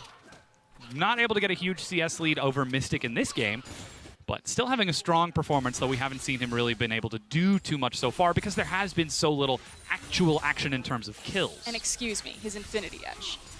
Ah, yes. IE now picked up, but that said, take a look at Mystic's build on the other side. Mystic might be a level down, but he's already finished off that Blade of the Ruined King. The low-cost Wit's End and the reduced cost of the Gwinsus now means that WE have a bit of a power spike for that Varus. And still, a ton of now sustain built into his build, and a lot of threat over this Baron is still kind of Team WE's primary win condition. Oh, but that's MLXG stepping forward. Uzi might be there to catch him. The cask and the flash is ready. Mystic just holds on, turns around and walks away when under the gaze of a 500-strong audience. Not even trying to force the flash off of Varus. And still they maneuver around the map, trying to open up advantages, trying to keep pace over their opponent. 957 has gotten himself behind. Xiaohu ran to him for the slow. Shockwave dodged by Xie, but Xiaohu flashes in. It's an engage from 2 sides, and while Varus isn't there, it's still the advantage going to WE so far. Ming with the headbutt is able to get back under his turret. But 957 is Mega. Is he thinking of the dive? Ming steps a bit too far. Piercing arrow from Mystic pierces Ming's heart. And that's also the mid-tier 1 going down. That's an absolute disaster. The reason... Oh, the flash engage onto Zatai. He's got his own flash, but he's not even going to get the chance to use it. Zatai didn't even know what hit him. He caught me off guard with that. Never mind much the top laner. That's now key members down for RNG. Yes, they still have the smite. They no longer have a blast cone. I think Team WE are going to pull the trigger on Baron.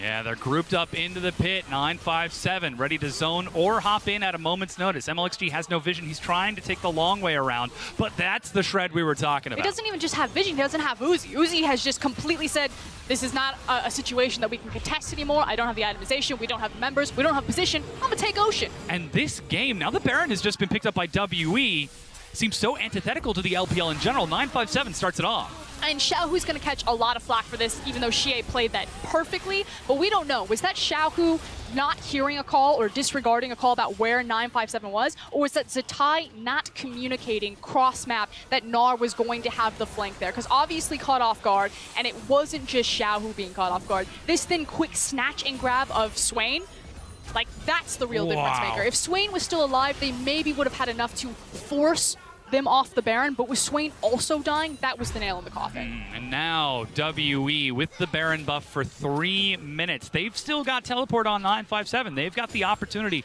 to play that 1-4 composition. Rabadon's finished by both mid laners, as Runon's is now finished off by Mystic. Slowly this gold lead is starting to balloon. And as I was saying, Indiana, this play style from these two teams doesn't look like the LPL. If you turned off the tags and the titles, it almost feels like an LCK game. I wouldn't go that far, but I can understand what you're saying. It is a bit of a different pace for us. But I will say it's much closer and aligned with Team WE, and that's the primary problem that I see with this game. Yes. We came in, the desk said it, I'm aligned with the desk. I feel like this is much more a weighted series towards RNG, not just in the scoreline, but in just how these two teams have been performing. RNG came in game number 1, and they decided to try to play WE style, and WE showcasing why they still made it to playoffs without Condi and Bin. They are still terrifyingly good at this style.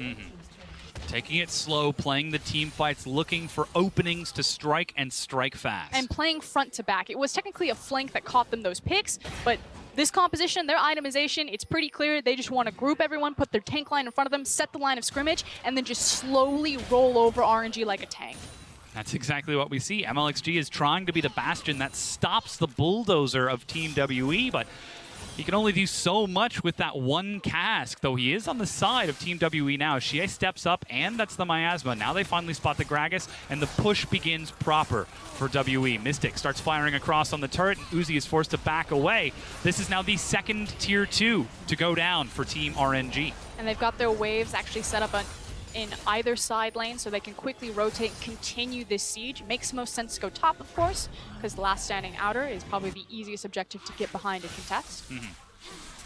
Recall means items first, turrets second. Shie gets blue buff as he's now pinging up towards that top wave, and RNG have to know this is coming. How on earth can they defend against this? It's going to be about that wombo combo. We talked about it earlier, and we're going to say it repeatedly because that's really the core of their composition. All eyes are on Ming and Xiaohu and how they can land that pivotal shockwave. Check out Xiaohu's itemization. If it hits, it's going to hurt. 4 full items for Shie to the 3 of Xiaohu, and while he will do damage, will he be able to match that of the Cassiopeia? Might only be a 23 CS advantage, but that neutral gold from WE is just pushing WE up. But I want to expand on my statement, because it's not just about hitting anyone. He has to hit that backline. We have Adaptive Helm, Abyssal Mass already built up on the Cassiopeia as well as the Gnar. So, again, it's not just the zone control, it's hitting that immobile Varus. Ooh, Cask and the Never Move, but Shie, even without a flash, get blocked against the wall. MLXG looking very hopeful with that and not finding anything. Zatai is able to step forward and zone WE back until the Baron wears off, but this is still a 1-4 split for WE. 957 is working in the mid lane. And it's going to continue to be because 957 has Mega Gnar involved right now, so unfortunately, he can't immediately look for a team fight up into the top side. Should be a couple more waves while he tries to stack that back up if they want to look for a possible dive. Now it's Magic's turn to sweep out Vision and look for a pick of his own as that cask is about halfway to the cooldown. The siege continues, just keeping RNG stacked in this turret and denying the ability for Uzi to start getting that massive gold. Just forcing RNG to split that gold between both Uzi, Xiaohu, and Zatai all in the same lane. Finally, the swap has been called. Zatai shows up bottom, and immediately 957 just groups up with his team. Because that's what we're waiting for. We're waiting for 957 to have the Mega Gnar back available. So you can see his rage bar. That's the go button. This is why we've been sitting up here being patient. The fact that the Baron has worn off and Team W are still here tells me that they really do want to force this team fight. And 957, he's actually spotting out Ming just by that red buff, making sure that he knows there's not going to be any Alistar Hex flashes or flash engages from behind. Ticks over to Mega doing the Raptor camp. They just need to go home. There's no reason to continue to extend forward. In fact, the Gragas cask is back up, so now the option is that RNG can just reverse this and look for a counter engage. Elder Dragon is spawning in 1 minute. Team WE, you don't have Baron buff. You don't have your Mega Gnar. Your waves are, yes, crashing, but you need to actually back and start setting up for that Elder. And it's not just one wave, it's all 3 waves crashing in at the same time. 957 escorts mid. The large minion wave bottom is caught by Zatai. Here's the window. Here's the timing, but Magic is by the red buff with Celestial. Those are the big engage members. And yes, you swept out the vision. You know that the area is clear, but the window is there, and you missed it. Still, RNG defend their turret. It's been chipped down to about half. This has been a 4-minute siege. It has. This is what sieges are supposed to be. You bring the whole army, you set up the supply line, deny the resources of RNG. And while it hasn't been able to yield too many results for WE, it seems like they've finally given up to complete that recall. QSS picked up for Mystic on his way back. Warmogs and Locket finished for Magic. And now the play comes back. So we're setting up for the Elder. Team WE do have tempo advantage into reaching it. So now it's a very precarious situation for RNG. They have to walk into small choke points, into dark vision. Luckily, they do have a single control ward that's been sitting on the Dragon Pit for God knows how long. Providing quite a bit of value for RNG. Ming is able to sneak down behind them. That tier 1 is still there. There are pings now onto the front of the pit. Ming is still holding on. That's the X factor. Ming, don't be patient. They're all stacked up. They're all stacked up. Xiaohu is there. The flash from Mystic. He gets out. The target is Magic, but that means Flash is still ready. Glacial Storm forces Xiaohu away, and Ming goes low and dies. The support traded and knocked in. 957 teleports to chase Xiaohu out of the fight as Magic tanking in the front. Zatai goes golden in the Ascension, but it's not enough. Mystic is low, but he's still alive. Uzi has still been free firing. Finally, he's caught up to by Shie, taking damage in the poison. The chase and the double kill. Shie has slain the Mad Dog, but has he put him to bed? It's 7-1 WE. And that was the one X factor that RNG had, managing to get Ming behind enemy lines to try to set up an engagement like there, finds the wrong target, hits the Sejuani, nothing comes of it, a complete whitewash of a team fight, and a free Elder. That's now both epic monster objectives to Team WE. And we call WE the Elder Dragon team for a good reason. Their team fights in that specific area of the map when the Elder Dragon spawns around the 35 minutes are so terrifying. They're turning onto the Baron, and MLXG, he's got a smite but no flash. And with Xie stepping up at level 18, there's no chance MLXG can contest this. But he might be trying to prove me wrong, as 957 is even body blocking there. All the way over with the blast cone. Yeah. MLXG send him all the way home. Exactly, all the way back to his inner turret top side. So free Baron, free Elder, and another free Siege from Team WE. Probably gonna last another 7 minutes. Yeah, just keep on playing it out. Ming from behind, but missed it. Flashing the W animation right there to get on the other side. Couldn't find the right target. I feel like Ming should have been a bit more patient there, waiting until at least Xiaohu was closer to try to punish something, but they get a little bit antsy, they pull the trigger a little bit too quickly, and they lose their key engage options. And again, if you're trying to fight this composition from Team WE front to back, you've already lost. And that was Uzi trying to step up, do the damage that his team needed him to do. 430 CS, 3.5, nearly 4 items if you consider the 2 half items. But you cannot step up against the miasma that Xie locks down in both his engage and escape path. And like you said, that Baron is ticking away for a good 2.5 minutes. The tier 2 is still standing up top. How do WE set up their waves to break the base this time? And how do RNG set up a comeback? And it's to set up a death brush. They understand that their win condition is solely on hitting these key ultimates on key members of Team WE and immediately deleting someone before the team fight. So while yes, Team WE have had control for 99% of this game, if they continue to stall out late enough, and there is an abundance of wave clear between Xayah and Orianna, as well as Swain on RNG's comp, if it just goes to a coin flip 50-50, RNG could theoretically still win the game. Ah, yes. The old IMA strategy. Against Team WE. It's a favorite. Yes. It's a bold move, Cotton. A bold strategy, to say the least. We'll see how it plays out, though. As again, the next wave is retrieved. Bottom lane is pushing for Team WE, slowly stacking up. That'll hit in about 30 seconds to a minute. And eventually someone's going to have to deal with that. Ming, he's behind them again, though. But the Siege still just battering down on this inhibitor turret. WE taking it nice and slow. That's the quickness, never mind. He steps forward, the cask is going to get Magic and Mystic forward. The turret's finally broken. Ming is in the back, but Celestial is already engaged in the front. Never move on to Mystic. He's low, but Locket keeps him healthy. 957 hops over the wall, and still WE don't overextend. Their playoff lives are on the line in this series. They want to close it out cleanly. And no one would have expected this type of front to come from Team WE. Yes, we know that 957 is known for his playoff buff, but Mystic has been very inconsistent in Magic and Celestial. This is their first time on such a large stage. So not showing a ton of nerves here, standing in line, and maybe just speaks to the strength of Team WE's spine of having those core 3 members together. And we heard on the desk the will WE take a late game team fight? Well, if RNG just give it to them, it turns out that yes, they will. Even at this point, they don't even need to fight. Like you said, they're just playing it very clean. They came for the objective, they got the objective, and they disengage. And there's not a lot of options on RNG's composition to force them to fight, which is why, again, Ming is so important. When he's looking for these flanking plays, as you could see, he's slipped up onto that top brush, and he doesn't find them. That's all they have, because they have a Gragas. Ooh, that's a shockwave. Mystic in the wrong position has been knocked forward, but he's still alive and firing across. Xie body blocking for his AD carry as 957 on the side zones Uzi from entering.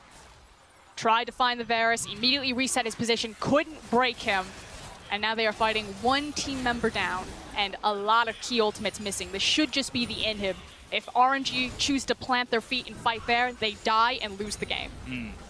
And Mystic didn't flash or heal. He just held on to his summoners during that engage. That means with 1 man down, WE not only take the inhib, but also set up for the next. They are controlling the map, pushing minion waves mid with those supers, controlling waves on both bottom and top. And the next Elder Dragon is the one that's going to last for 5 full minutes. It's going to be spawning soon, and if WE continue to just take their time with this, RNG, yes, they might have a strong late game, but they cannot compete with those neutral objectives. And reminder, majority of the time when WE and RNG face each other, it does go to full 5 games. There's only been one instance that it was a 3-0, and that was when Team WE lifted the LPL Champions Cup. Might get a chance to see something similar here as WE try to 3-0 RNG in this series. They have to start with this game 1, just playing it nice and slow, taking every single objective. And we are nearly at 6 items for that Cassiopeia. Teleport to get Celestial back in. Yes. 957 is building up to Mega. Unsealed Bubba. And the waves just keep on crashing. This siege is even more dangerous because the turret top is a tier 2. That's going to break so much easier than that inhibitor. Still dealing with abundance of wave clear, however, so it's not super punishing for Ori to use her mobility, quickly cruise over to the mid lane.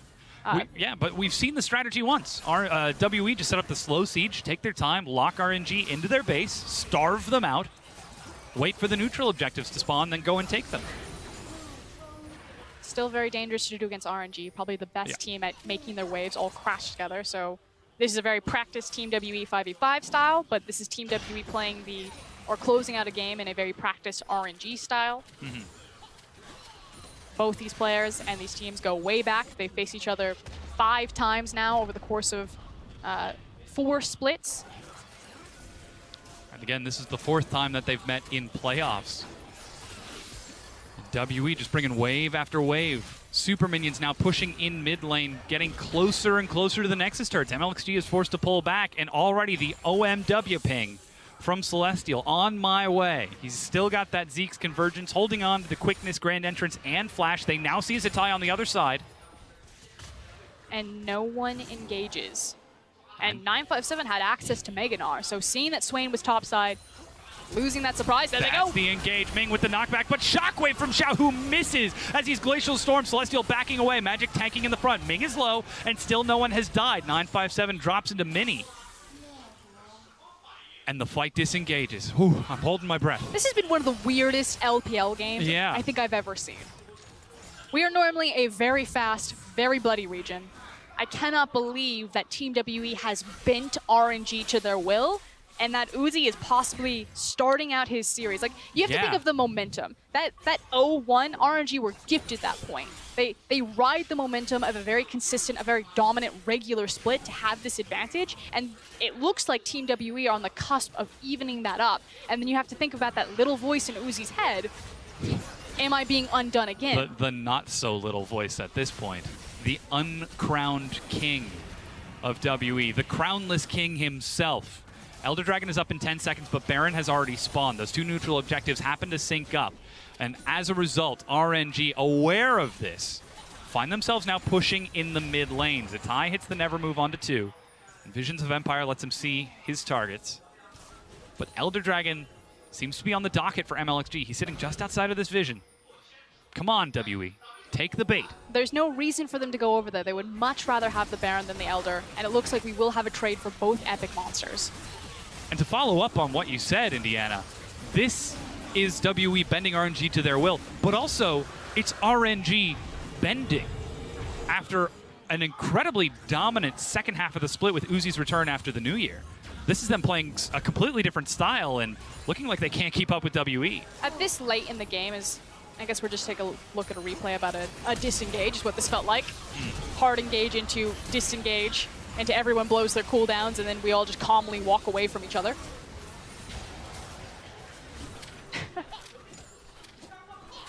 But again, RNG actually bending to the will of WE is a bit scary. Ah, right. So at this, sorry. Lost train of thought. I was like, I guess we're going to show this replay. I'm all aboard for it. The fact that this late in the game, RNG's comms were just going to be stall it out. Wait, look for the team fight. They understand what their win conditions are, so while it does look that RNG are just being bled out by Team WE, the circumstance is if they want to win the game, this is exactly what they have to do, and you can see that they're very calm and measured about it. Team WE have now been gifted 2 Barons and an Elder and unable to close, and RNG are still proactively looking for those flanks. So I don't want the viewers to be looking at this 47-minute game and be like, Team WE got this in the bag, because RNG are still very controlled about understanding exactly where and when they need to make that punch. So perhaps not bending, but like the Willow, flexible, allowing themselves to match WE here. And remember, that tier 1 is paper thin. It's just an emotional defense at this point, this late in the game. Ming can happily dive that. Drawing it out, looking for the pick. So for RNG, MLXG and Ming need to find a valuable target. Either Xie needs to be knocked out of position or Mystic needs to be knocked out of position. If they survive the initial burst of the Wombo combo, Team WE will just walk through RNG with the overtime sustained damage from Varus and Cassiopeia. And as we approach the 50-minute mark, still no massive fights outside of the one at Elder Dragon and the one prior just before it, which WE have already shown they're both successful with. 6 items picked up on most members of these teams. Even the supports are getting close to it. That's how you know it's a bad time. When the supports are running around at 6 items, you're like, I need to sell an item so I can have space for control boards. Ming is still sitting on 3 minion dematerializers on the off chance that WE decide to look for the bannered cannon minion. Ming has been splinter selling his way into this backline. The Here comes Ali. shockwave, Celestial, way out of position with magic. The 2 newcomers from WE die. Mystic flashes back. Now it's the 3 veterans single-handedly taking on RNG. But Mystic gets pulled in, and he cannot stand his ground. He's actually healing. Mystic is still alive, finally dies, as he will trade his life for Uzi's, though, and Xie and 957 zone RNG back. Uzi dies with his flash up, was not expecting Mystic to be able to sit there, plant his feet, and be that tanky, really. Between the Wits In, between the Blade of the Rune King, that was ridiculous damage. And that's the rookies making the mistake for WE, getting caught out of position. And that will definitely slow the momentum for Team WE just a bit. But you can already see how much of a knife's edge this game still is. You step out of position for a split second and RNG can punish you this late in the game. We are literally going to have a game where it's going to come to a 50-50 team fight and one team is just going to run it down mid lane. Oh, wow. 957 gets the stun onto Uzi, which gives Mystic enough time to free fire and finish him off while being killed. Twice that 957 has made hero miracle plays. We're just going to combine the word. Hercules. On the Gnar. He had it the last series that he managed to get that champion, finding a quick turnaround when Celestial decided to hand deliver Mystic into the enemy team backline as Tom Kinch, and then finds it there again to punish Uzi. Not able to find his flash. CC locked against the wall. And look at these Gathering Storm stats. 120 AP, 72 AD. And we don't normally reach this late game in the LPL. So think of how long that graphic has just been sitting in the in the back room. Like, somebody prepared this week 1 of the LPL. We're going to be able to talk about Gathering Storm, just all of the bonuses it's going to give you. And then every game ends at 33 minutes, and now we're looking at 51 minutes on the clock. And all of these teams are grouped up still. Elder Dragon going to be spawning a little bit later than the Baron this time, as those neutrals won't be synced quite yet. We've got the new item. Shirelius is back. It's back. So obviously it's a go item. Alistar, that's what he's been trying to do all game. Again, attempting another flank, has the Reverie now, so he can get into that back line. It's plus 40% movement speed. Now, the longest game in the LPL spring split was 67 minutes and about 54 seconds. That was Suning versus Snake in Chongqing. So only about 18 minutes away, Frost. We're going the distance. We just might be. But why this actually matters is player mentality. And because Uzi is on the field, yes, he is such a veteran, but in recently sitting down and speaking with Uzi, the interview, of course, aired before this game, he is aware that his emotions do cloud him. He, to this day, still gets that haze, that tilt. And his #1 problem that he needs to overcome from Uzi's words are those emotions. So if you have a 67-minute game and you lose, when you had an advantage into a series, you can disrupt Uzi. But will that be WE's plan in this? Or will RNG actually be able to ride that knife's edge and pull WE back over towards their side of things? This is just a constant tug of war in the mid lane. Baron is up in 1 minute. Elder Dragon shortly thereafter. Both of the teams had the prior Elder, so huge onus on these teams to control it. Ming is actually splitting up WE as RNG push up into the mid lane onto the inhibitor. 957 tries to hold ground, but Xie is way out of position. The flash engaged to look for 957. but he just holds on. Here's Celestial from behind. They're all stacked up. The inhib turret is down. Mystic has got Xie to hold him in place. Ming breaks free, and that's going to be the Chains of Corruption. Ming still holding the line. Command attack to zone away. MLXG goes forward, and he's knocked right back out. 957 still looking for the window. Shockwave has finally found Celestial, but it's MLXG who has died. Uzi is backing away. He cannot find an opening. 2 kills, WE. And the fact that it's a viable target that Team WE can actually just melt through RNG's tank line. They managed to find both Alistar and Gragas with the big heavy points of CC, lock them down, melt them, and then without the zoning front line, Xiaohu and Uzi just had to back up. And not only is the Baron spawning, it's 60 seconds for that Elder, and look at the death timers for MLXG and Zatai. He is going to have to book it across the map if he wants to make it to that neutral objective. Third back-to-back Barons claimed from Team WE over the course of a 53-minute slugfest between these teams. And it's not actually WE going down to look for the Elder Dragon. They're actually going top. They've already prepped that inhibitor turret to be quite low, as 957 actually teleported mid. WE, they might even try to ignore the Elder, or at least set up the inhibs so that they can take it later. If RNG make a mistake here and decide to try to hold the inhib, then they will just end the game. They could have actually tried to force it, though. Magic has his ultimate back up, and he sees 3 members mid. 957 is actually caught out. The Guardian Angel has been popped. Here comes Magic. They're coming to 957's rescue. Ming in the front. The knockup. 957 still alive. He's burning from the Ignite and will finally die. But Uzi backs it up. He gets the Blade Caller. He's doing so much damage. That's 1. That's 2. It's nearly 3 as Mystic is healing up. Teleport. They step onto each other and go head-to-head. They're triple kill. Now it's mid versus mid. Visions of Empire to zone Xie. Xiaohu is chasing, and MLXG will hound him down. Xie, can you outplay this? He doesn't have the ultimate. He's just got raw damage. Random for the slow, and he sidesteps the cast. He's still going, but finally dies. RNG turn towards that Elder. If they lose the game, it's that team fight, that decision-making right there. They had the opportunity, Baroned up on a top inhib. They decided they wanted to kill RNG and try to end the game. They rotate mid, and they are punished for it. Uzi stepping up massive there for his team. And they're not even going for the Elder Dragon. Look at the death timers. 30 seconds, and the minion wave is on its way. Zatai has got the damage. Xiaohu has got the damage. He immediately clears out the wave. 20 seconds left on the death timers.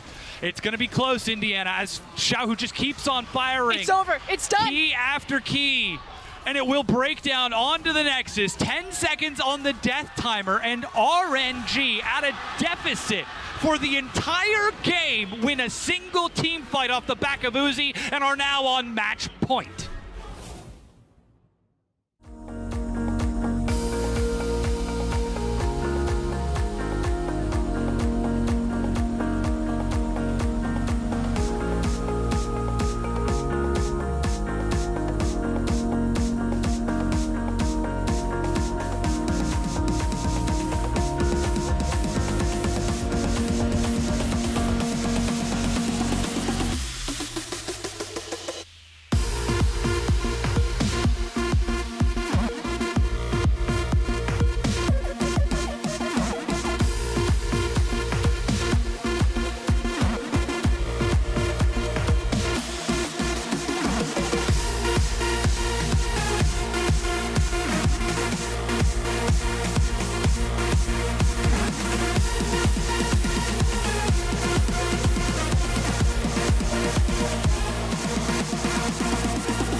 There is one thing that always comes to mind through most of this best of 5 series that needs to be raised in the 5th and final game, and that is Doinby and his champion selection. It was raised on the analyst desk, and I do have to reiterate that fact because we already got the Sejuani, we remedied the jungle role. Now it's the mid lane. I don't think you need to be the Galio when you can be something like the Cassiopeia. If your AD carry's going Jhin, go Cassiopeia.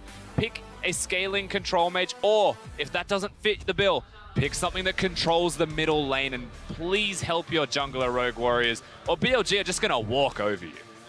Well, now we've entered into picks and bans for the final time. We'll see what that pick for Doinby is going to be, as BLG stick with the same bans that have worked for them in the past. Trundle, Kaisa, Olaf, they've been running it 1-2 games in a row, those 2 games that they've won.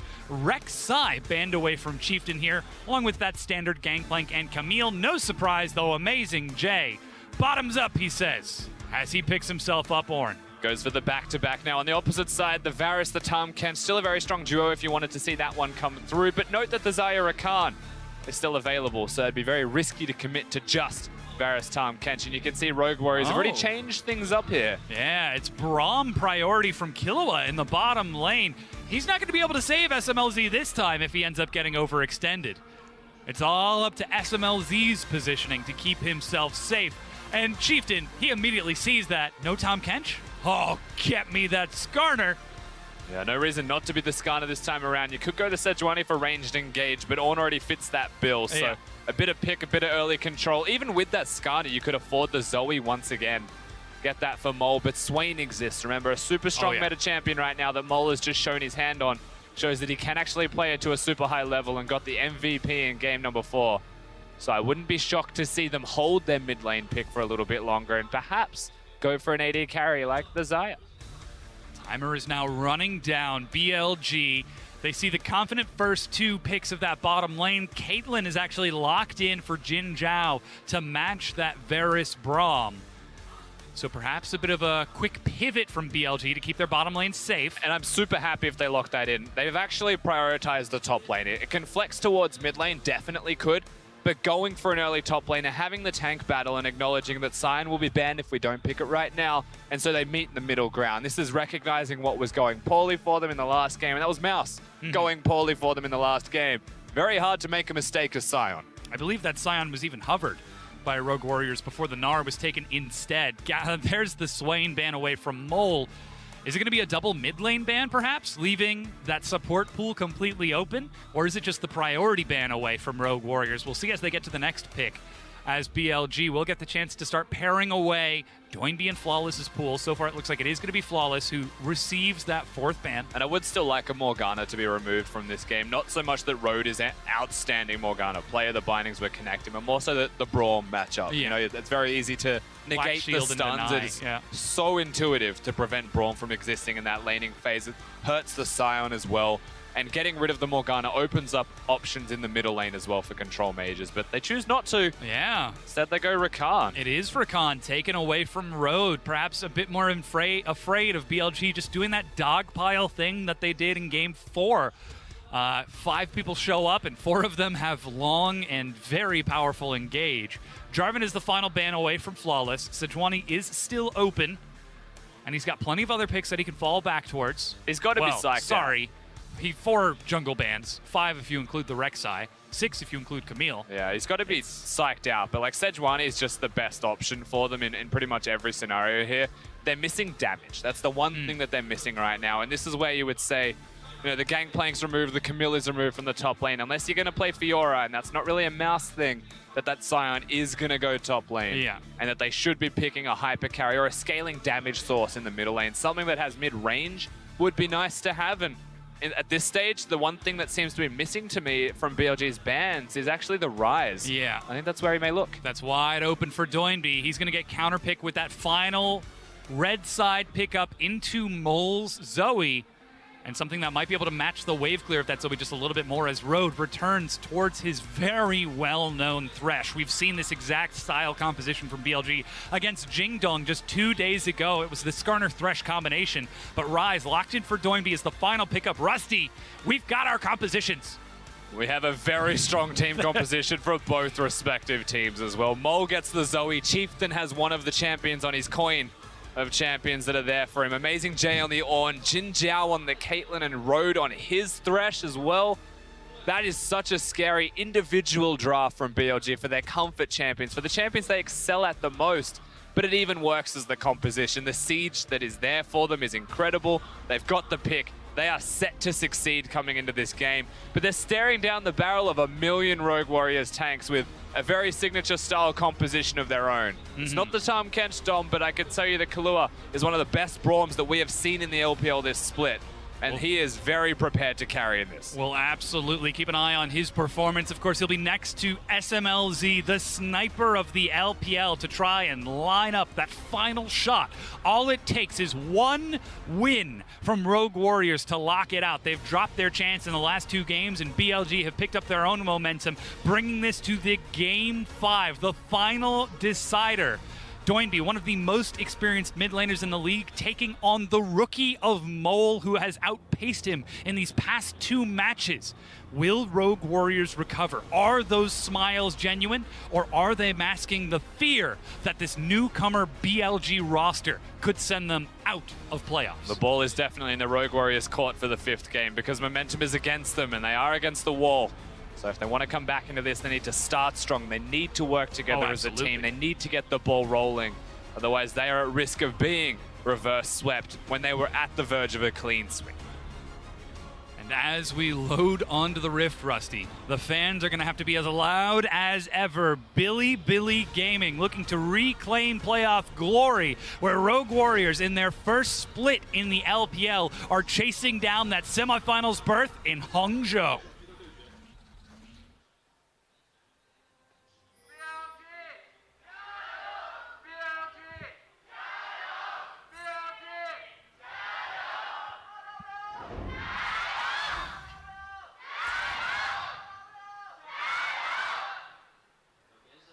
Fans still cheering and representing as best they can. Coming into this Game 5, the final decider. The past 4 hours have built up to this one moment. The past 11 weeks have built up to this one deciding game. 10 players enter and 5 players leave. Yeah, and then one team gets to continue through the LPL split, also locking themselves in Rift Rivals berth, being one of the top 4 teams in the region. The loser is eliminated from the LPL for spring 2018, only to be sitting there and watching their opposing team play through the rest of the split. Now, on the opposite sides of the jungle, once again, Flawless and Chieftain will be clearing from top to bottom. Yeah. And every single time we have seen Chieftain come out ahead. We have to see something different from Rogue Warriors. We have to see Doinby help out Flawless. And if not Doinby, then Mouse. Someone has to collapse and contribute towards the jungle role if Chieftain continues to bully him out. We do see Flawless trying to go for the quick clear. Doinby on that rise should have a little bit of an easier time clearing out that mid lane with that Essence Flux. Sorry, I believe that's it. That'll do. Yeah. The Spell Flux. That's the one. Bouncing it off of minions, that's the one. Yes, no dematerializer for exactly that, which is very unusual from any Rise, pretty much at all. Zoe, of course, having that means that she should actually have a decent amount of control when it comes to that cannon wave. The first cannon is when you get to activate it for the first time. So that does actually give an inside track to Mole if they choose to utilize that. Now, past that, of course, when you look at the team composition of BLG, not only is it a Zoe in the middle lane, but they've got the Skarner Thresh. They've got that ability to pick someone down and follow it up with the rest of it. So it's a very dangerous composition when they get to mid-game, when they get to generate those picks. And you do actually get to see Doinby's rune page here. He's gone towards Presence of Mind in his secondary. And, of course, the Tenacity a little bit later on. Should he ever find himself getting caught? Yeah, and he's committed. He hasn't gone towards the Mana Flow band. He's gone Nullifying Orb to have some extra resistances or, preventative against the burst. Which I suppose makes sense when you look at the composition from BLG. Yeah, it's not strictly bad. I feel like he's pushed himself towards the Precision Tree for Presence of Mind to compensate for a lack of Mana Flow band because he is Rise, a tier stacking champion. Exactly. That smashes spells out constantly. There's no one there, by the way. Just playing the mind games. But they don't know that. And you have to respect that Dark Passage as long as it's still out there, because somebody could show up. Road is just such a fun player to watch play League of Legends sometimes. He's a Bard player, so he's very creative with the things that he does often. Meanwhile, recall completed from Flawless. He did prioritize early scuttle control before double buff, so he already has a lot of early vision on this bottom side of the map. Even Doinby's pulling down there. Yeah, earlier movements towards the... trying to track perhaps where Chieftain is, but he's also looking to place earlier vision. You can see that control ward was just placed by him. So all of this extra effort, it does feel like they've gone backstage after the Game 4 defeat and they've said, this is what we're going to do to try and track Chieftain. Do not give him a lead. And at the very least, we want to hit 6 at the same time. And look at that amazing Jay. He is on the pulse of Rogue Warriors' strategy. An early ward on top of the Krugs will see Flawless take the camp. But again, Skyer's Bloom should see this as Mole well. is just with Chieftain. At any moment, the Chieftain goes into the jungle. You best believe that the Zoe is following him around. Ryze has no control of the wave.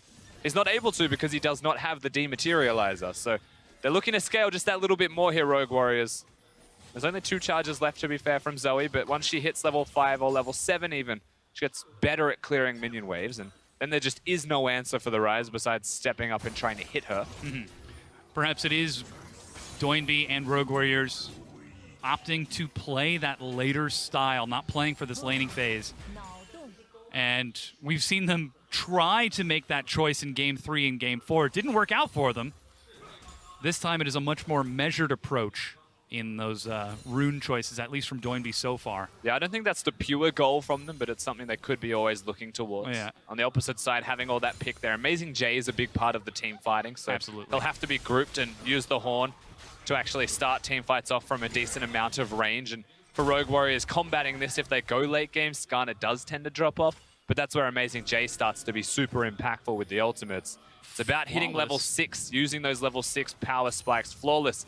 He can work with Doinby, especially together, to get them off. But right now he's in. That's the slow. Road is the target. Hook will actually weave between them, but that will be flash used by one. Actually, very Killua nice used dodge. his also used his flash. Yeah, he was trying to engage. If the Q connected, they'd probably find themselves the kills. Note, of course, that it's Braum and Sejuani as a duo, so the 4-stack passives between both of them. If one hits, they usually get the second one off for free. But because the Q misses even after the flash, they will be able to just walk away pretty much unimpeded from their farm down in the bottom lane 2v2. But tell me this doesn't already look like a better version of Flawless from the last couple of games. He's definitely showing up in this game number 5 to play. And again, this is Flawless's first time in playoffs in the LPL, so perhaps those nerves could have been getting the better of him earlier in the series. That hubris bringing low even the mightiest of fighters. But now he's playing for his team, he's playing across the map, and still just holding his own, maintaining vision for his vital, vital bottom lane of SMLs again, Killua. Now we move towards the other side of the map, however, with blue buffs and red buffs being very close to spawning. So there's no real opportunities down in the bottom lane to get trades. It means the 2v2 should be free as they please. But usually, is what I mean. In this instance, they've gone for it. Doinby is trying to get in there. Recall canceled. They managed to immediately cleanse out of it. Jin Zhao is the target, but they don't have enough damage to dive this turret. That was very clever from Rogue Warriors. We mentioned the red buff spawning. Perhaps it's a place they could have gone. They innovate. They try something different. They go bottom lane with the Ryze ultimate. But because it doesn't work, yes, some of the spells were burnt, but because they don't get kills, Chieftain's in. He's in the enemy jungle. Mid lane's pushed in. Mole now gets a slight CS lead and gets control of mid lane, which unlocks him to be moving around the rift. Ooh, Sleepy Trouble Bubble. Catches Flawless. Paddle Star will not be followed up with a portal jump. And Jin Zhao is able to defend the tier 1. Red buff is invaded, and BLG are the ones who actually come out ahead at the end of this. Yeah, you're starting to see that ebb and flow, however, of Rogue Warriors making active decisions this time. The fact that they're making the decisions is what separates this game from the last two. Ultimately, they're still in a comfortable spot. There's no sizable CS advantages anywhere besides the bottom lane, you would say, and the jungle role, respectively. And that's from the pressure of Rogue Warriors giving a lead to SMLZ, which is who they want to have a lead on. Yeah. And then Chieftain being able to play smartly as a countermeasure to the aggression from Flawless. Rogue Warriors again, as ever, investing into that bottom lane. Need to be able to make something happen with it, though, and keep SMLZ safe without a Tom Kench against that. I don't even know how to describe the composition. So much crowd control. If SMLZ is ever out of position, he goes down. And same thing It's gonna be applies tough. for the other side, right? A Sejuani, a Sion, and a Ryze, even Varus and Braum. I guess that's fair. There's crowd control everywhere on each respective team, so no one can afford to be caught out of position. It also means that the snowballing is actually quite severe. If anyone gets an advantage, they're able to utilize all the CC and the tanks that they've got there to snowball that further. And perhaps that's why we see Rogue Warriors trying to take the initiative in this game, looking to start the avalanche on their side of the rift instead of BLG's. Blue buff passed over to Doinby as he returns back into the mid lane. Walks it out. No one actually recalled between the bottom laners. The AD carries will have a lot of money to spend. Oh, yeah. So right now, this is usually that point in the game where no one wants to gank the bottom lane because their AD carry is weak. But it also means that if you can gank it, the enemy AD carry is very weak as well. So surviving is difficult. As Doinb, he's caught mid-rotation there, holding onto the flash. That was Impale, but he was rooted in place for the duration. Flashes the wrong direction, eats the knockup. Dragon has been started. He's able to shield himself up. Meanwhile, that's first blood to SMLZ. Doinb kiting it around the likes of Amazing J. He gets the rune prison. Flawless trying to catch up. It seems that they caught Jin Zhao and Road in rotation to find that first blood, and they will turn on to the Dragon as a result. An awkward flash from Doinb doesn't seem to matter too much in the end. The Drake is now the target they look towards, and the reason that it looks good is because SMLZ and Kahlua find themselves the kill onto Road. And just like that, Rogue Warriors, they do get their avenue into this game. They get their entry, they get the kills, and they start a snowball. First blood to SMLZ. Here it is. Flawless just in the brush. Yeah, Flawless was tracking. He was already moving towards the bottom lane. Remember, during this time, they were trying to kill Doinb. They didn't have enough damage to lock that one down. Interesting part about what happened to the Rise during that trade is that he actually got the rune prison off as he was ulted by the Skarner, so no one moved. They were both just stunned in place. And that was after already marking him for the extended duration.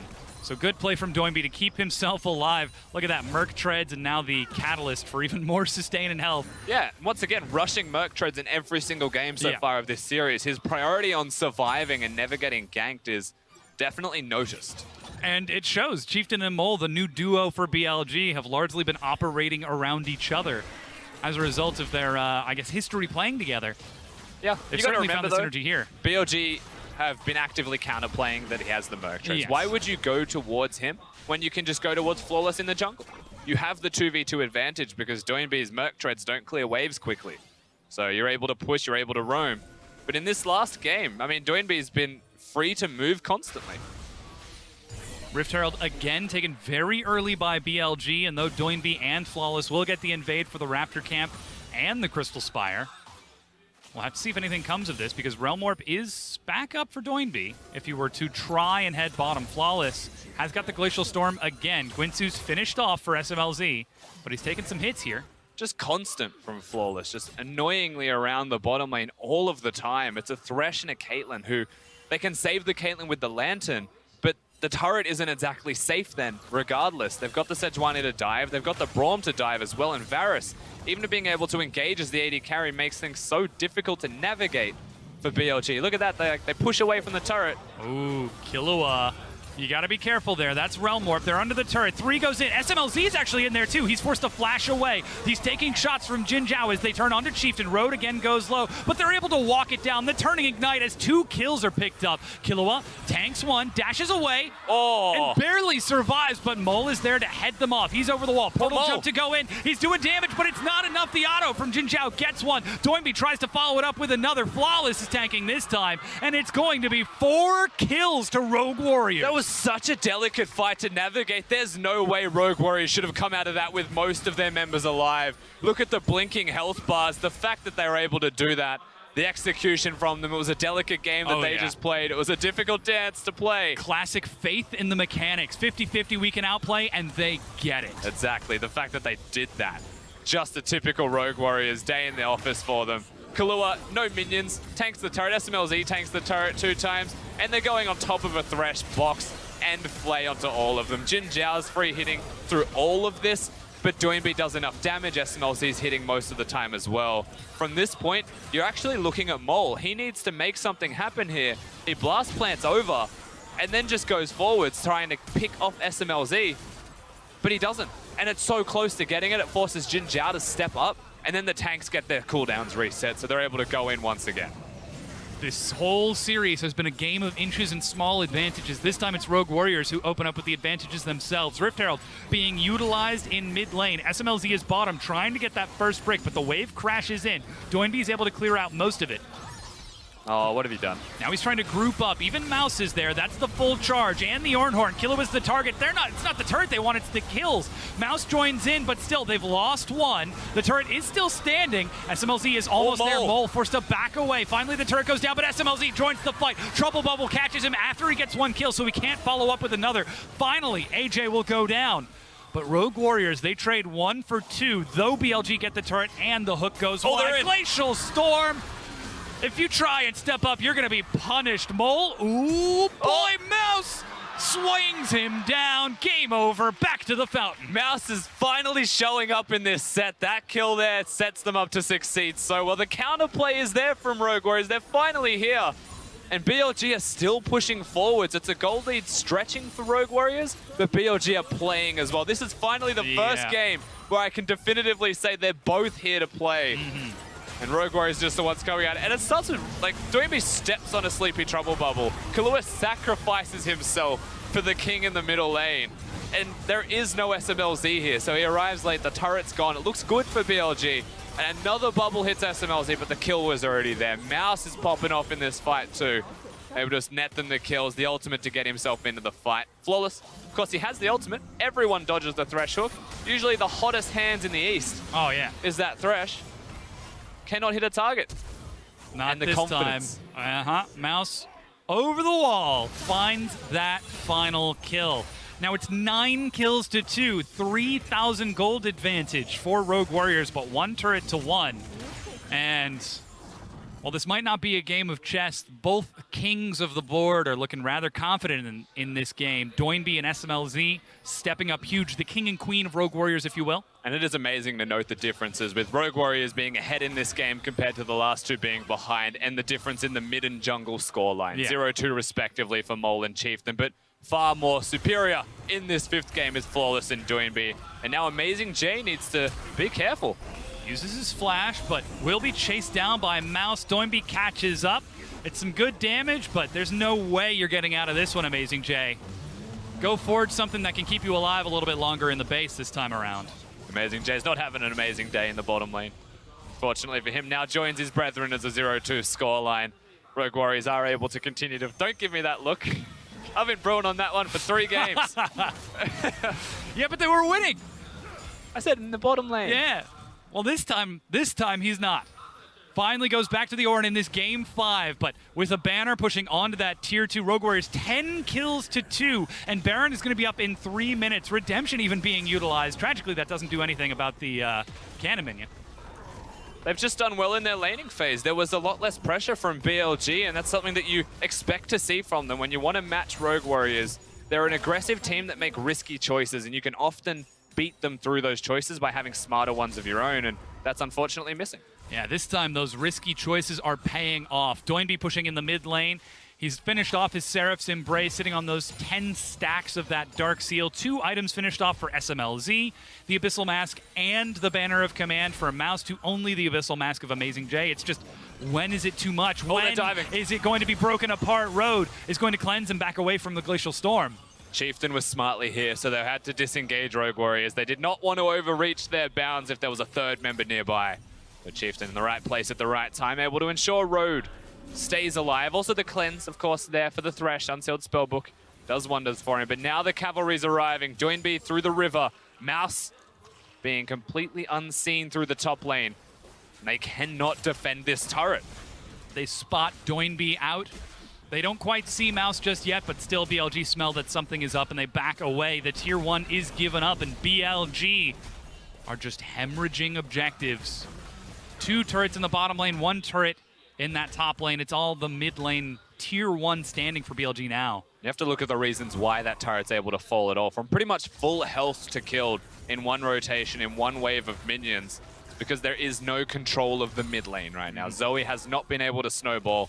And often you'll say if a Zoe gets ahead, she can't be stopped. But if a Zoe falls behind, she can't stop anything. It's the exact same problem that you'll have in the opposite way. And against a 4-0-5 Rise, one of the hardest things to do in League of Legends, in the LPL, is to play against Doinby when he's snowballed, because he just builds tank. Is the kind of player that will have a Righteous Glory instead of completing that into a Rod of Ages or an Abyssal Mask. Just loves himself some tanky stats, and when he starts snowballing, as tanks are wont to do, there's nearly no counterplay there.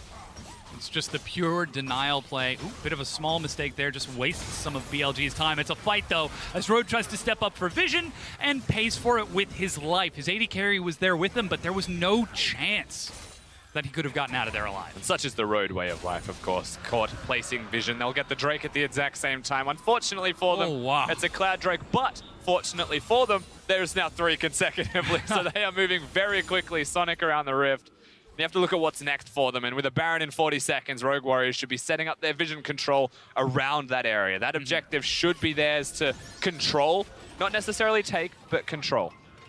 Already setting up wards all around the area. There is one just behind the red buff of Rogue Warriors that I'm sure Flawless is on his way to clear over now. And that will make that side of the map completely dark. Plus, Mouse is still sitting on that banner of command. So like you said, Rusty, it's only a matter of time. And BLG, do they have an avenue back into this game? They've got a Caitlyn if they can get it to 6 items, but that seems a bit risky. That is a place you actually have to look towards, like you mentioned, the banner of command being available. Red buff's first, of course, for Rogue Warriors, but if they get the Baron, a banner of command is pretty much unstoppable in the tank matchup. There's already a lead for Mouse in the 1v1. So you put a banner in that lane with a Baron buff, turrets are going to fall down. This is what Rogue Warriors did in game number 1 when they snowballed the lead to a victory very quickly. Is they had the Scion, they had the banner of command, and he was taking inhibs for free. So then where do we look to BLG to get themselves back into this game? Just dragging it out, trying to go for 6 items? They definitely need to continue to try and scale, but that is risky against the Ryze, who is already starting to scale up. But yes, scaling is an option. You've currently got a 2-in-1 Caitlyn as well, and sieging against the Caitlyn is very difficult to navigate at times, because you can have the 5 traps placed down. Unfortunately, though, with all of the turrets still standing, particularly in the mid lane, even if they are able to stem the bleeding, it's very hard to stop those turrets from falling down. So let's get 3 items, try and get a pick with Zoe. Skarn is pretty much irrelevant from this point onwards, just about defending the Caitlyn. But if the Zoe can burst someone out, if Zoe can burst out Doinby or SMLZ, then their job is harder. Ooh, Flash Glacial Storm. Suddenly that pick just became a lot harder to find. Like you said, Doinby's still unlocked in this mid lane. He's found Jin Zhao and chunks him down. That's the heal used Road with the flash flame, but a sidestep from Doinby. Oh my God. Even steps up again. The solo kill, 1v2. Here comes Mouse through the trap line. A double kill for Doinby. Does not stop. He goes forwards and gets the kills. Now the ult straight towards the Baron. SMLZ's already there. They even bring the minions, but it doesn't even matter. This is what happens when the captain of the team steps up in a game 5. He gets not just 1 pick, but they find a second. Mouse there to reinforce him, and the Baron is theirs. Amazing Jay tries to go for the knock-up, tries to go for the deny, but it will be secured. Baron to Rogue Warriors for the next 3 minutes, and they are relatively healthy. Looks like they're going to even use it before heading back to base to top themselves up. They should be able to get themselves this turret for free. BLG not going to be there to answer, so an extra outer turret before they go back and spend all of their money. But Doinby was really the one who earned most of the money, so he's already gone to base and teleported. Now they have got Banner of Command on cooldown, so they're not going to be able to use that straight away to get any further objectives with the Baron buff, but they are still strong enough that they're able to push forwards and threaten. Yeah, the next wave coming out of base is a cannon wave for Rogue Warriors. That's a very long way away from Mouse on the other side of the map, though. As Mole, just with that Spell Thieves. Gets me every time. Yeah. Meanwhile, engage in the mid lane. Chieftain tries to get in and goes right back out. He is dead as Mouse, with the flank fight on the side, finds another kill onto Road. They chase it even further forward. Rogue Warriors at this point will not be stopped. They're not even waiting for the cannons. No, Mole's lucky to even found a flash from someone else who used one. The Baron's here. They're pushing forwards. Inhib's most likely going to drop. It's about what else falls. Do BLG step too far and make a mistake and get caught? Oh, they're looking for the kills. He catches him with the 90 caliber net in animation. The inhibitor goes down, and Rusty, BLG are falling apart in this game 5. At the seams, Rogue Warriors have got momentum, and it's very hard to slow down this steam train when it goes back the other way. And a Zoe behind, a Ryze ahead, and tanks ahead with the Scion and the Sejuani. And we'll get to see, most importantly, what happens here, because Doinby, just a casual sidestep of the Flay from Road, who flashes forwards. Very simple from him, honestly. And then the bounce, which is where he gets the kill. Road comes back with the Essence Flux on him, and then steps next to his AD carry, so the bounce was there. And that's where the second kill comes through as well. Mouse able to reinforce his mid laner. Clean from Doinby. Absolutely. 50,000 gold, a 14,000 gold lead, 6-0-6 on Doinby, 6-1-6 from SMLZ. Mole is forced to back away from Mouse even. Sleepy Trouble Bubble will deny him as Mole has to get one more cheeky auto attack to escape with that Dark Passage, but this map no longer belongs to BLG. The only sanctuary that's safe for them is their high ground, is their base, and Baron's still up for 60 seconds. The only thing that is safe for them, you're right, is inside their base, but there's already an inhibitor missing, and the Baron with the Fan of Command getting close to available once again. Even then, the 1-3-1 split push from Rogue Warriors is a possibility, Yeah. But they're so far ahead that why not Look at the gold just difference. group as 5. 4,400 gold advantage for Doinby. Another 4,000 gold lead for SMLZ. That is massive. 2,000 gold for Mouse. He's got to finish Rabadon's death Oh, they're cap. just going to desperation fight. Yeah, that's Realm Warp from Doinby into the mid lane. He's actually not there. They found the tank Oh. in the front. He's actually pulled in with the Dark Passage. Look at how deep Mouse is getting pulled. The shield in order to escape, but Doinby has joined the fight. The damage source has arrived, and BLG backs against the wall. Their playoff lives against the wall. They're going to try and finish him off, but they just don't have enough damage. A triple kill. 3 members going down. Jin Zhao back onto the fountain. He will be stunned and die as Mole kites it even further out. SMLZ going to get that final shot to add insult to injury, but Rusty, Rogue Warriors have done it. They have taken the series as they turn onto the Nexus. They're going to advance to the semifinals in Hangzhou. They are going to deal with EDG next week, and they have secured their ticket to Rift Rivals later this year. And a turnaround in a Game 5 as well after losing 2 back-to-back games. Rogue Warriors, they came out onto stage, they were smiling, and you could see the elation. You can hear now. him. The crowd even behind him. A lot of support again. They're happy, they're excited. And they've done it. They've gone from week 9 and week 10 where they look shaky. 4 back-to-back set defeats against teams that should be well below them in the standings. They come in 2-0 against BLG. And they bounce back in a Game 5. Mental resilience.